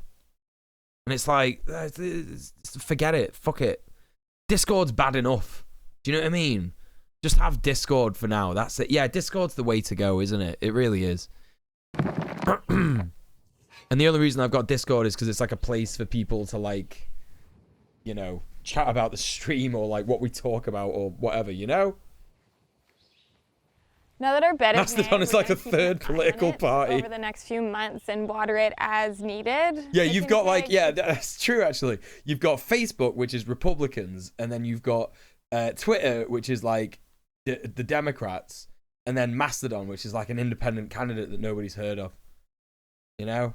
Between a few months to half a year for it to be established enough to fruit. If you're lucky, it will fruit Let's all go in the back to same MySpace, season that yeah. you make it, but it may take until next year before you get any mushrooms. But once it is established and you are getting mushrooms in your garden, Mastodon's the Green Party, right? Yeah. Itself, so you can find the wine cap popping up in other That's how you know. beds. That's how you know that democracy is good.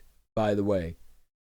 because, like, you know, whenever I voted for the Green Party in the past in the UK, and you know, it's actually like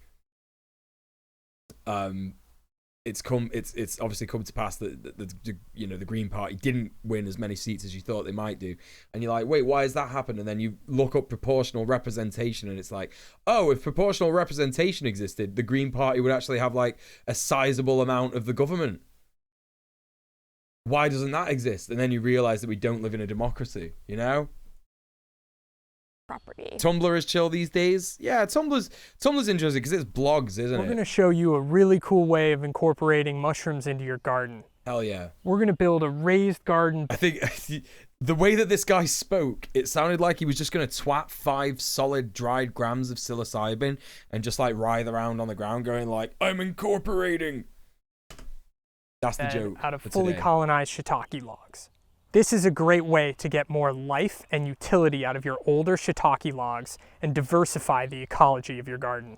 These are our shiitake logs. They are fully colonized oak logs that we used North Spore sawdust spawn in. They've been around about 2 years and have fruited a few times as well. We pulled these out of our shiitake yard, which has ideal incubation conditions. You don't want to use freshly inoculated shiitake logs in your garden because it doesn't have those ideal conditions.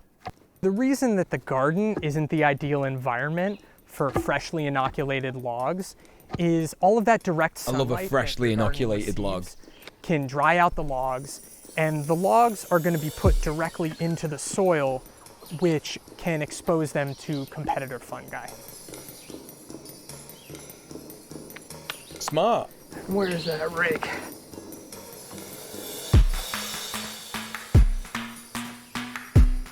Log has stopped being a word now. Yeah, it has.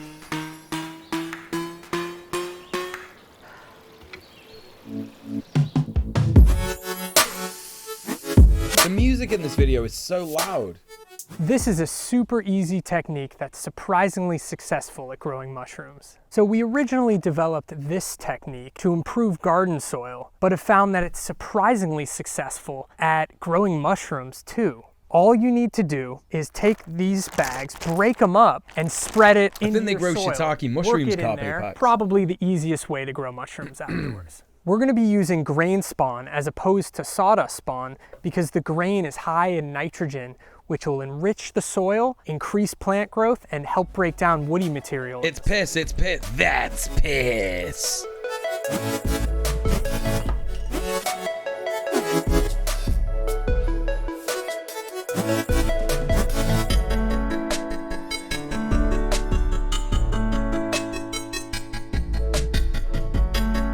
Don't worry, chat.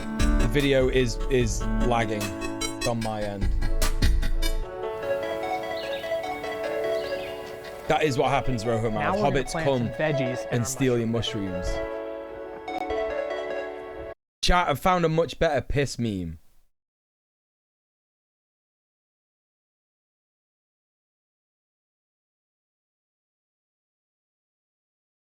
I found a much better piss meme than the one we already know. Wait, when did I get an extra 100 followers on Twitter? When did that happen? This is what I mean. I just don't even fucking come on here anymore. I've got a much better piss meme for everybody.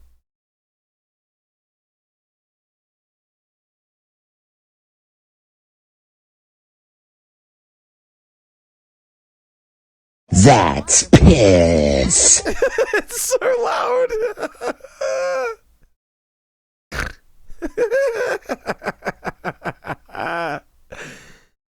That's piss. That's piss. I'm gonna make that an alert. I'm gonna make that an alert. I'll show you where. Hang on. I'll show you where it comes from. My partner was hanging out with me on like Saturday night or something. and she was like, oh my God, have you seen that TikTok that I sent you? And I said no, and I logged into my account. And the whole time that she was waiting for me to like watch this video, she was like giggling. And I was like, why are you laughing?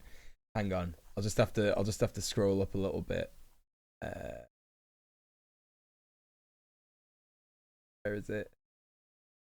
Not that far. Here we go. Here we go. Is that pee? It is. Wait. Wait. It's so fucking stupid. It's so stupid. It's so good. Is that pee? It is not. It's dirty. That's piss. Is that pee? It is not. It's dirty. That's piss. It's so good. It's like the fucking dog's face. It's like says it so sinisterly. Like I can't even know where that comes from. I feel like this account just like made that. The fucking this is the Borzoi dog. Yeah, the face matches the voice. It's perfect. Is that pee? It is not. It's dirty. That's piss. And it is. It is as well. It's definitely piss.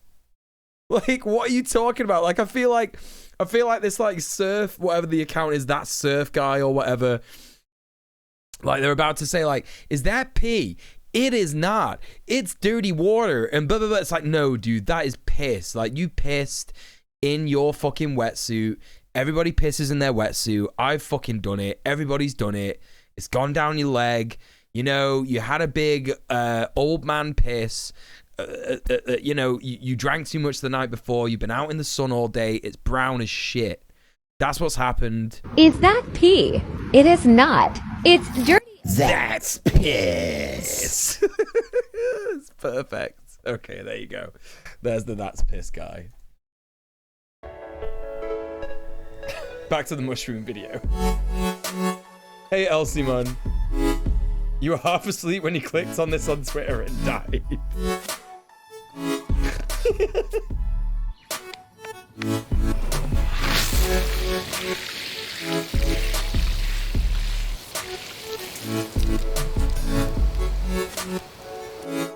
Good old piss posting, that's right.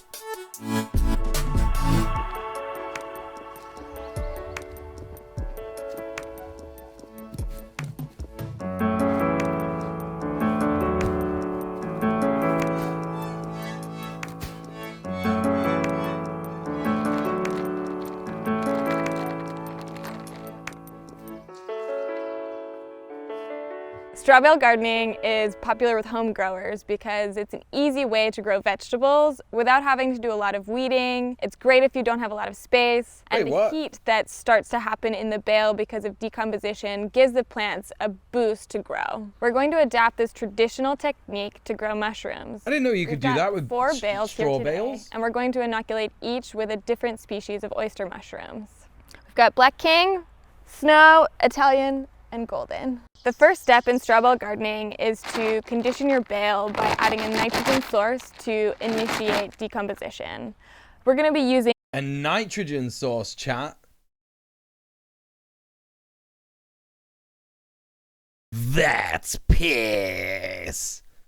Grain spawn in this application, hi, Rio. Which not only adds nitrogen, but introduces a vigorous mushroom mycelium to help speed up the breakdown of the bale. Everybody go follow Rio. She's great. You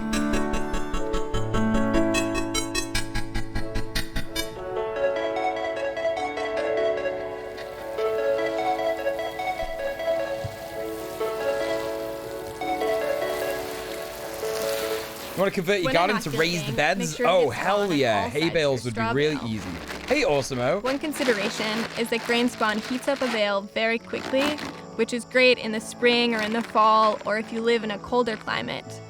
But if you're inoculating in the summer months or you live in a warmer climate, yeah, you should go watch Rio. You may want to use sawdust spawn, which will slow down the decomposition a little bit and create more ideal conditions for mycelial growth.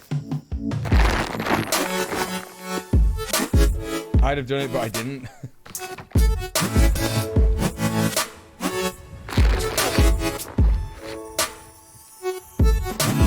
Just getting a whole ass crowbar in there. What is that? What is that? What is that? Tremendous. If I did this already this month, but here ya go. Mel's Ghost, thank you so much for the £5. Thank you so much for subbing off Twitch. Thank you so much for supporting the stream. Chat, we are at £258.40.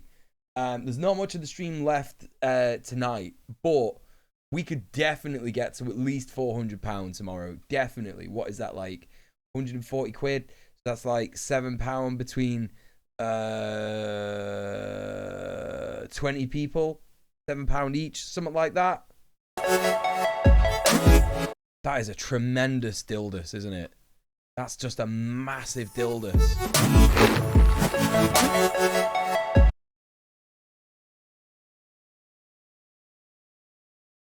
What else is that for? What else is that possibly for? Just put it in the ground? It's a big funnel? For a piss.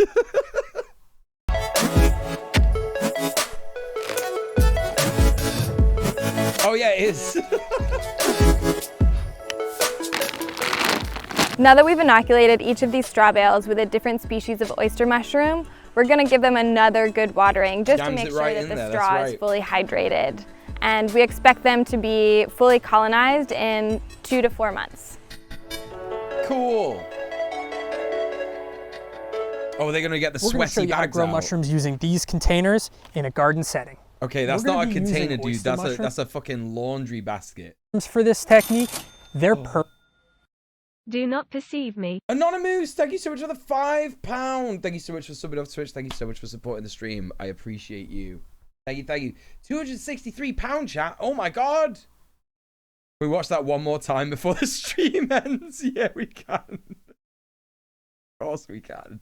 Perfect for an outdoor setting because they're extremely aggressive and they don't need a sterile environment in which to grow. Here we have grain spawn and a laundry basket is a container for laundry. It is. I agree. There are a large variety of containers. Oh, chat. Whenever you go on TikTok, there's just so much better content on there. I know we're watching mushrooms, but like, can we please just... I'm just going to put a content warning up for food for this bit. Because this is going to be gross for some people. Hold up. Hold up. Where's my content warning? Oh, there it is. Okay.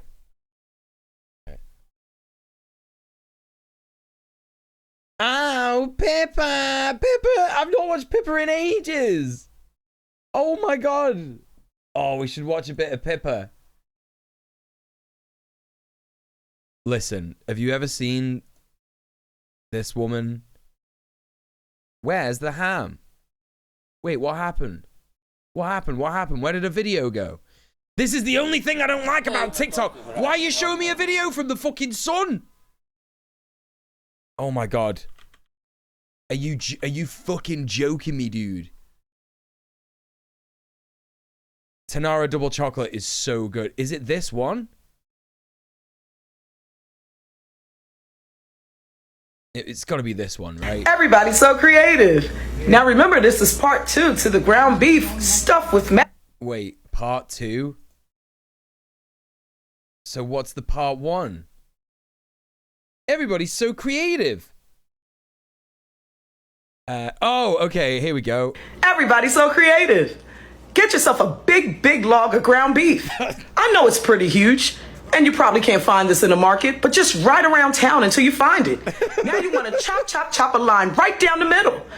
I appreciate... Like, everything that she does is so good. Not just because the stuff that these people make is, like, insane, but also, like, because a lot of it is, like, wildly privileged, and she's so right. It's like, who can, A, afford a massive log of ground beef like that, and B, where are you buying this? Are you going to Costco? Have you got a Costco card, mate?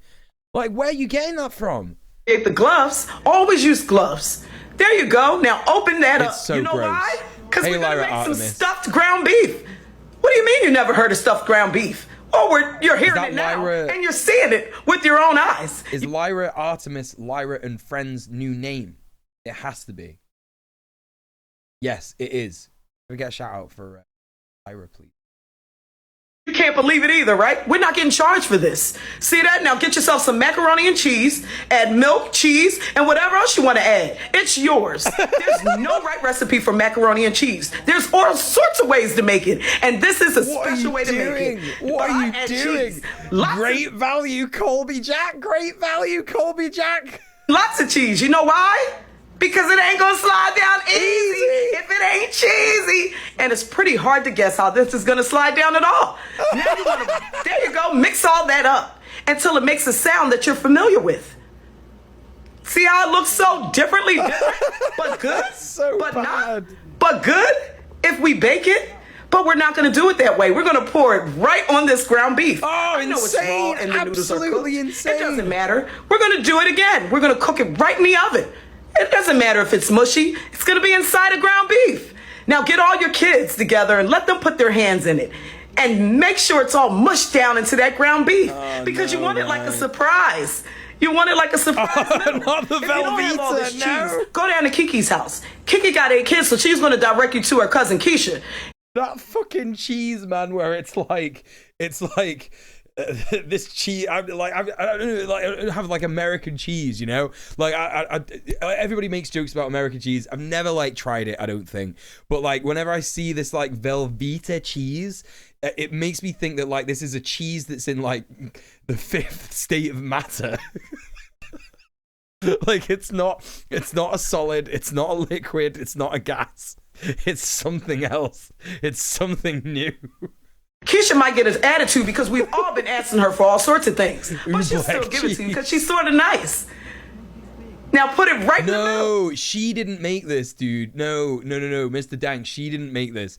She's commenting. She's reacting to these like bizarre people who make this food. I don't even know what kind of like bit of TikTok this is from. It's just like absurd food TikTok. Like insane. Maybe it's porn in some way, not sure. Food TikTok. Yeah, it's cheese at its sublimation point. Yeah.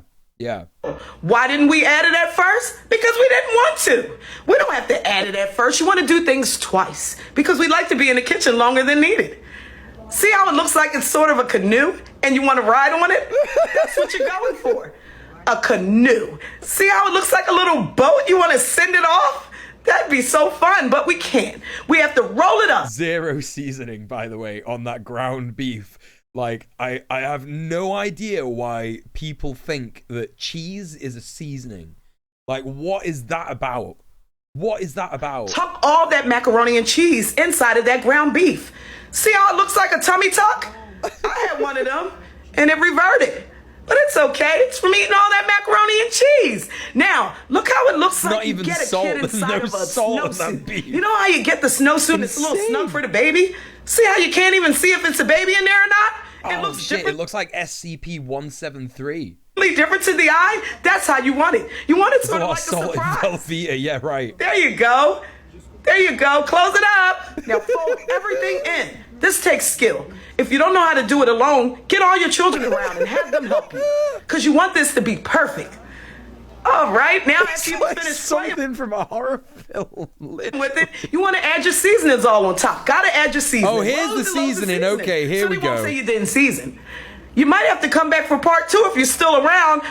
You good? Because I'm not. Okay, salt's going on. All right, okay. Salt went on after. And I guess like some kind of all-purpose seasoning. I don't know. Everybody's so creative. Now remember, this is part 2 to the ground beef stuffed with macaroni and cheese. That's right. A macaroni and cheese surprise, all in this raw ground beef. No pepper? Don't forget all that seasoning, so that way they can't talk about you and say you don't season. Now wrap it up. You want to tuck it real tight, like you would kind of snuggle. I can't imagine how that's going to taste with the cheese. It's just like 5 spice. Like just like generic seasoning, like whatever. I don't know what it is, whatever. Just like, like generic curry powder or something, you know? I don't know. Yeah, a newborn baby. Roll it and roll it around. Kind of reminds you of rolling up something different. Something different to the mouth. Grey ass ground beef with overcooked mac and cheese. Roll it on up. If you that mac and cheese is going to be mush. It's going to be mush inside there. It's not going to be anything. That much foil, go down the street and ask Kiki if she could point you in a direction. Because she might not give you any because she said she's getting sick of us asking for things. It's not even going to brown. Snug like that. Make sure it's closed gray. in really good. I know this might look like something. When they wear the gloves, I feel like the only reason that this person's wearing the gloves like this is to make it look like they're professional. Do you know what I mean? That's the only reason that they do that, right? Wrap it in puff pastry, make a mac and cheese hamburger Wellington. You probably wouldn't do on your own, but they're doing it here. Now cut some slits in it so you can release some of that steam. Why? I don't know.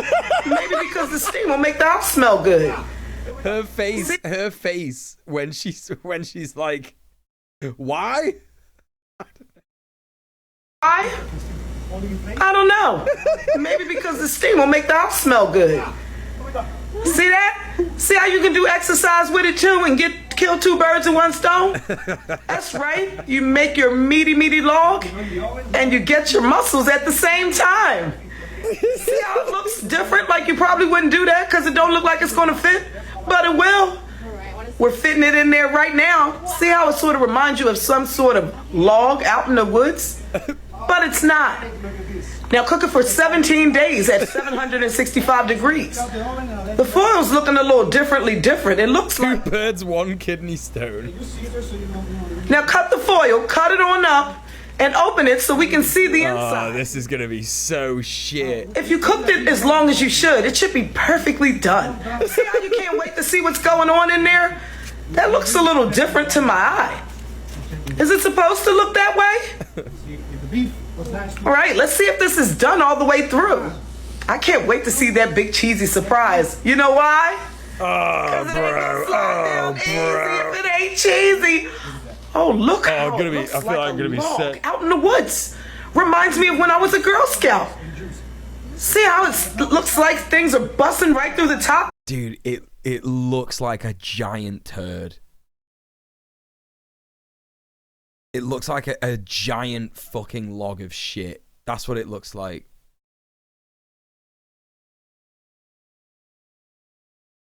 I genuinely don't know, like...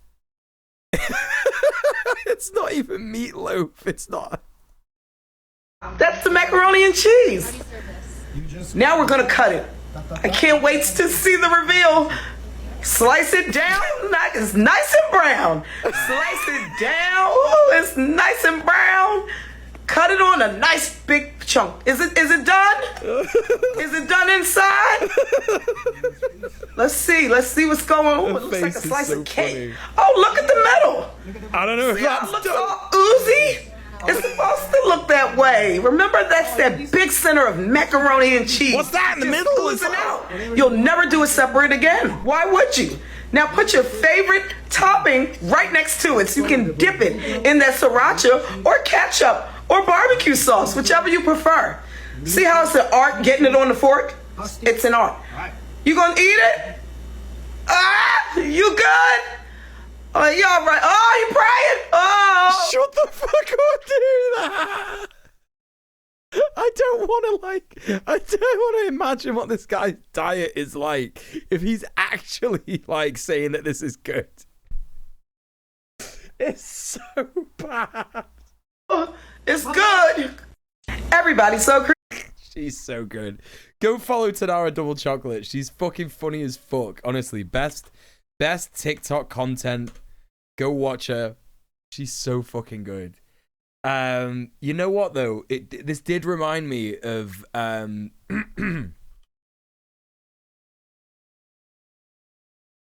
think I don't know why I don't get these videos anymore. Oh, she doesn't make them any. Oh wait, does she not make them anymore? When was this? 20th of February. She is back.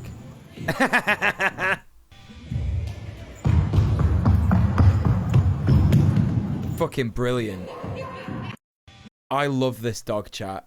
I love this dog so much.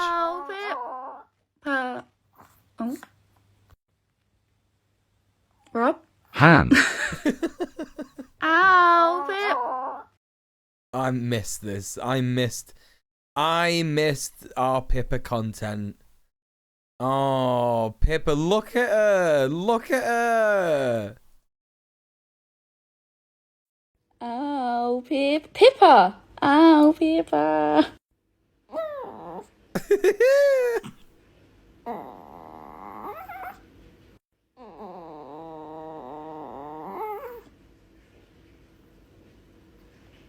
Oh.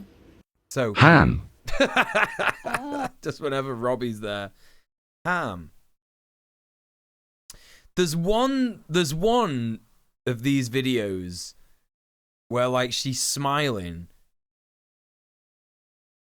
And it's so fucking good. There it is. There it is. There it is. There it is, chat. Oh, Pippa.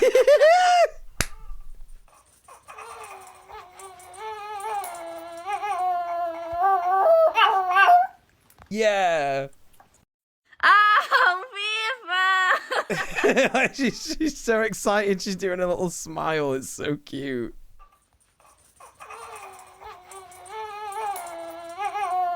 I remember getting home at like 3 AM and you were posting these in Discord and you were saying, Splootnoot, I'm obsessed.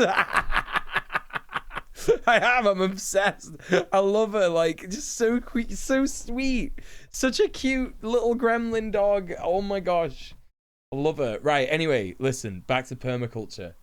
Sorry. Little TikTok interval there for your chat. You need to make sure that the container has good airflow and good drainage.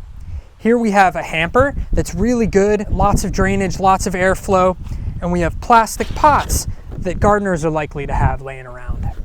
Oyster mushrooms grow on a range of agricultural products. One of the most common products you'll find is straw. An aspect that you really need to keep in mind is particle size. You don't want pieces that are so small that the substrate compresses and goes anaerobic, and you don't want pieces that are so large that your substrate dries out. We're gonna be using this finely chopped straw here. This has been heat dried, which should make it a cleaner starting material. Don't feel like you have to use this same material. You can use whatever you have readily available, experiment with different particle sizes or different mixtures of materials. We're gonna start by taking our straw and hydrating it.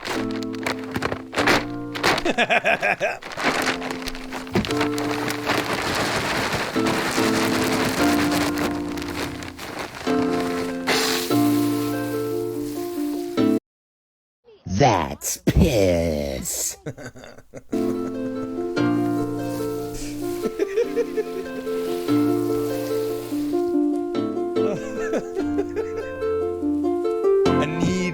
need an emote. I'm gonna make a BTTV emote of that dog, and I'm also gonna make a Stream Deck command. I'm gonna make a whole scene. I wonder if I can do this now. Enter the name of the scene. Okay, wait.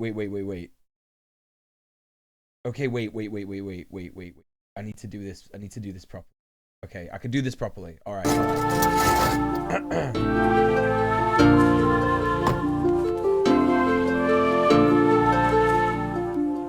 We've got our straw soaking here, and we're gonna let it soak for half an hour to an hour, enough time for the straw to get fully saturated. At this stage, some growers will choose to pasteurize their material. There's multiple methods for doing this. Stop putting a towel over my cage. Although pasteurization can lead to greater yields, increased overall success, and increased diversity, this method with oyster mushrooms is perhaps the easiest way to get started with container growing.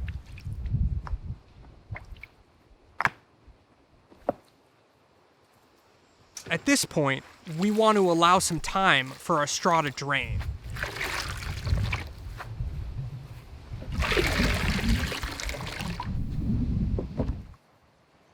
Straw is looking nicely hydrated. I've got a bag of Italian oyster sawdust spawn I need to break up. I can break that more as I put it in. Straw, just enough to cover the bottom. Then another layer of the sawdust, just enough to cover the straw. This is how oat milk is made. That's right, Ikin Trunks. Sawdust.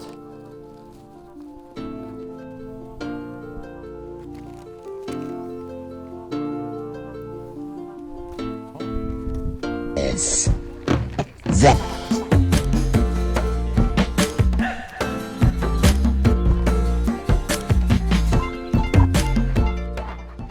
Okay, same idea here.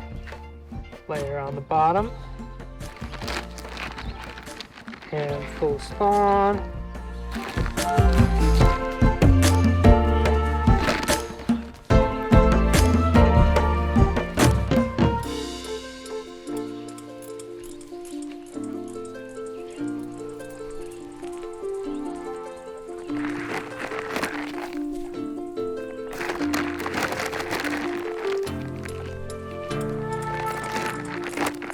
I found it. Okay, chat, I've done it. I've done it. Hold up. There you have it. I've nearly created this scene. I've nearly done it. I'm doing this all in the background live on stream. It's a good idea to keep your mushroom installs hydrated, but not too wet. Give them a good watering when you water your vegetables or anytime they seem dry.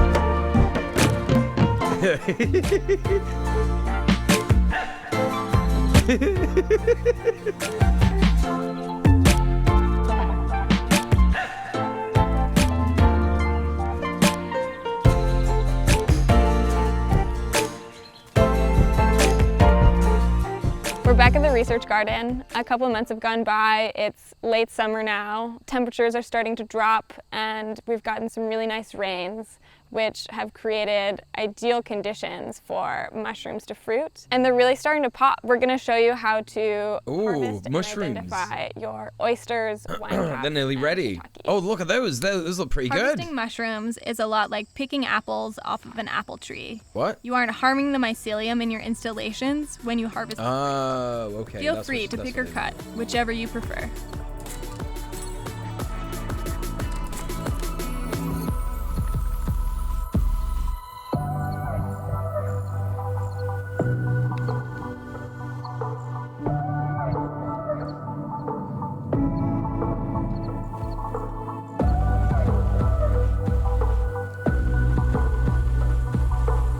That's piss. That's piss. That's piss. That's piss.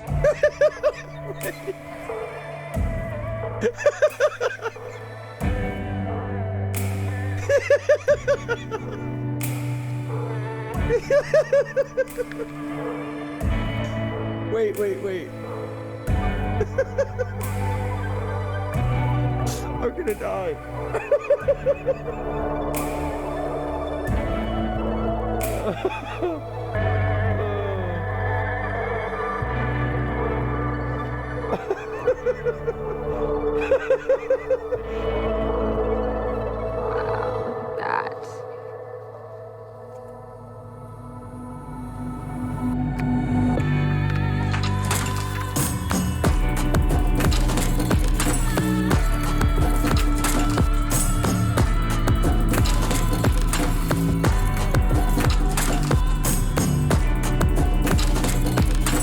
That's piss. There we go, chat. That's piss. There he is. That's piss. I can't even hear it. That's I actually can't even hear it myself. That. I genuinely can't even hear it because I need to turn on this thing to figure out. Hold up. I need to Wait a second. I need to do this. I know you can hear it. I know you can hear it. That's advanced audio properties. Monitor That's piss. Monitor. That's piss. Monitor and output. That's piss. Why can't I hear That's piss. That's piss. That seems really bad that I can't hear it. That's piss. I know that it's just repeating. That's piss. I know it's doing that. That's piss. Why can't That's monitor piss. and output? Why can't I That's monitor? piss. No, monitor and output. That's I don't know why. Piss. That's piss. I'm actually gonna die. That's piss. That's piss. That's piss. You know, when I was talking before about like I'm gonna make the stream better, chat. I'm gonna like do all these new things. There's gonna be new memes. There's gonna be all this stuff. That's the kind of stuff I'm on about. That's the kind of stuff. That's the kind of stuff I'm talking about. That kind of content. That's what you can look forward to. Hello, Terra Tofu. Yes, welcome in.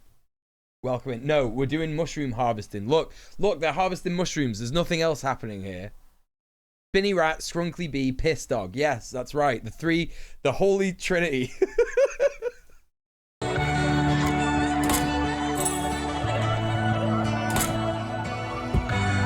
That's right. The Father, the Son, and the Holy Spirit. Quite the repertoire of characters, yes. One of the big advantages of growing mushrooms in your garden is that you can be pretty confident that what you're harvesting Enjoy seeing me do stream admin live. It's fun. It is fun. Yeah, it is. It's actually not bad. You definitely want to be 100% positive the identification of any mushroom that you're going to eat. Some of the things that you're going to want to look for when you are identifying oyster mushrooms. We do need the piss dog emote. That's what I'm on about. That's what I'm saying. That run all the way down the cap through the stem. You can see that wine caps have a different sort of gill pattern. They either have these sort of concave caps or more shelf-like shapes like these. No. They also often grow in clusters. They have a pretty distinct aroma that's a little bit sweet, like licorice or anise. Anise? And some earthy mushroom scent in there. And they have a white spore print, which is something that you can sometimes see on the substrate that it's growing on, or if one cap is higher than another, sometimes it'll leave a little spore deposit on another cap in a cluster. For the wine cap. Piss. Wait, I don't need to do the voice anymore. I can just do this. That's piss. That's piss. Their maturity, but that's what that's for. There's a pretty distinctive burgundy color, like a wine cap. They have an annulus on them, which is this veil which covers the gills when they're That's young. like a special anus. As they mature and the caps start to curl out and get bigger, the annulus detaches and will stick to the stem of the mushroom. Sometimes the annulus is present on the stipe or the stem in age, and sometimes it's a little bit more difficult to see. The gills have chat, you know, like I can't hear it. Oh, hi Cyberquaker, by the way. Like I can't hear Piss Dog. I'm only gonna be able to hear Piss Dog at the end of the stream when I watch the VOD back, right? Like, does it sound like extra crunchy because I use like a really dodgy website to download it? Because I was thinking to myself, I can't be bothered like editing this like, you know, through Premiere Pro and then exporting it and all that. It's a faff. I thought I'll just get the video that I edited on my phone for Twitter, and I'll just get that, and I use like a dodgy Twitter video downloader to do that. Or violet Good, brown I'm glad it's crunchy. Color, that's what I'm after. I'm after that scrunkly vibe. Good, that's what I want. Brown. And their smell is not so distinctive, but pretty earthy. For the shiitakes, similar to the wine caps, mushrooms. They also have a veil which covers their gills when they're young. And as they get older, the veil will detach, and you can sometimes see remnants of that along the margin of the cap. It's a little bit more fibrous than the annulus of the wine cap, or a little bit webby. The caps can have some the texture annulus to is it, the veil. a little bit scabrous, Right, I'm with as you. well Okay. as on the stem. If you look really closely, you can see that their gills have some serration to them. Oh, so yeah, they do. Finely Ooh. toothed. And these also have a white spore print. These mushrooms, the shiitakes, only grow out of wood, so you won't ever find them just popping out of the ground unless there's some buried wood there. On all of these mushrooms, A real mycologist. we like to harvest them when the margin of the cap or the edge of the cap is still a little bit curled under. As they grow, the cap will start to curl up and become plain to a little bit convex. You can still harvest them past when the cap is unfurled, but at that point, they're not growing any bigger, they're just getting a little bit older. Some of these mushrooms might be new to you. Just like with any new food, you're gonna wanna eat a little bit of it first, just to try it out. It's kind of redundant for me, given that I don't like eating mushrooms. 24 hours or so to see how your body reacts to it. And it's definitely recommended that you cook your mushrooms thoroughly before you eat them. They're way more digestible that way. Yep. And they're a lot tastier. All of the spawn that we use for this video can be found at northspore.com. Yeah, Be sure to subscribe to our YouTube channel and follow us on social media. Thanks for watching.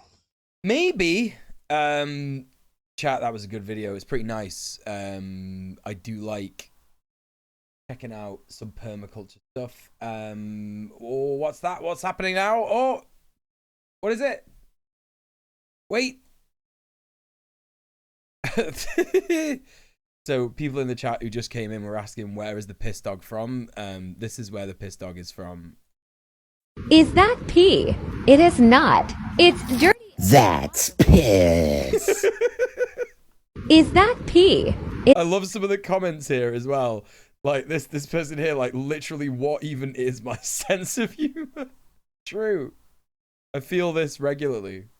Feel it regularly. Thanks for the new stim word.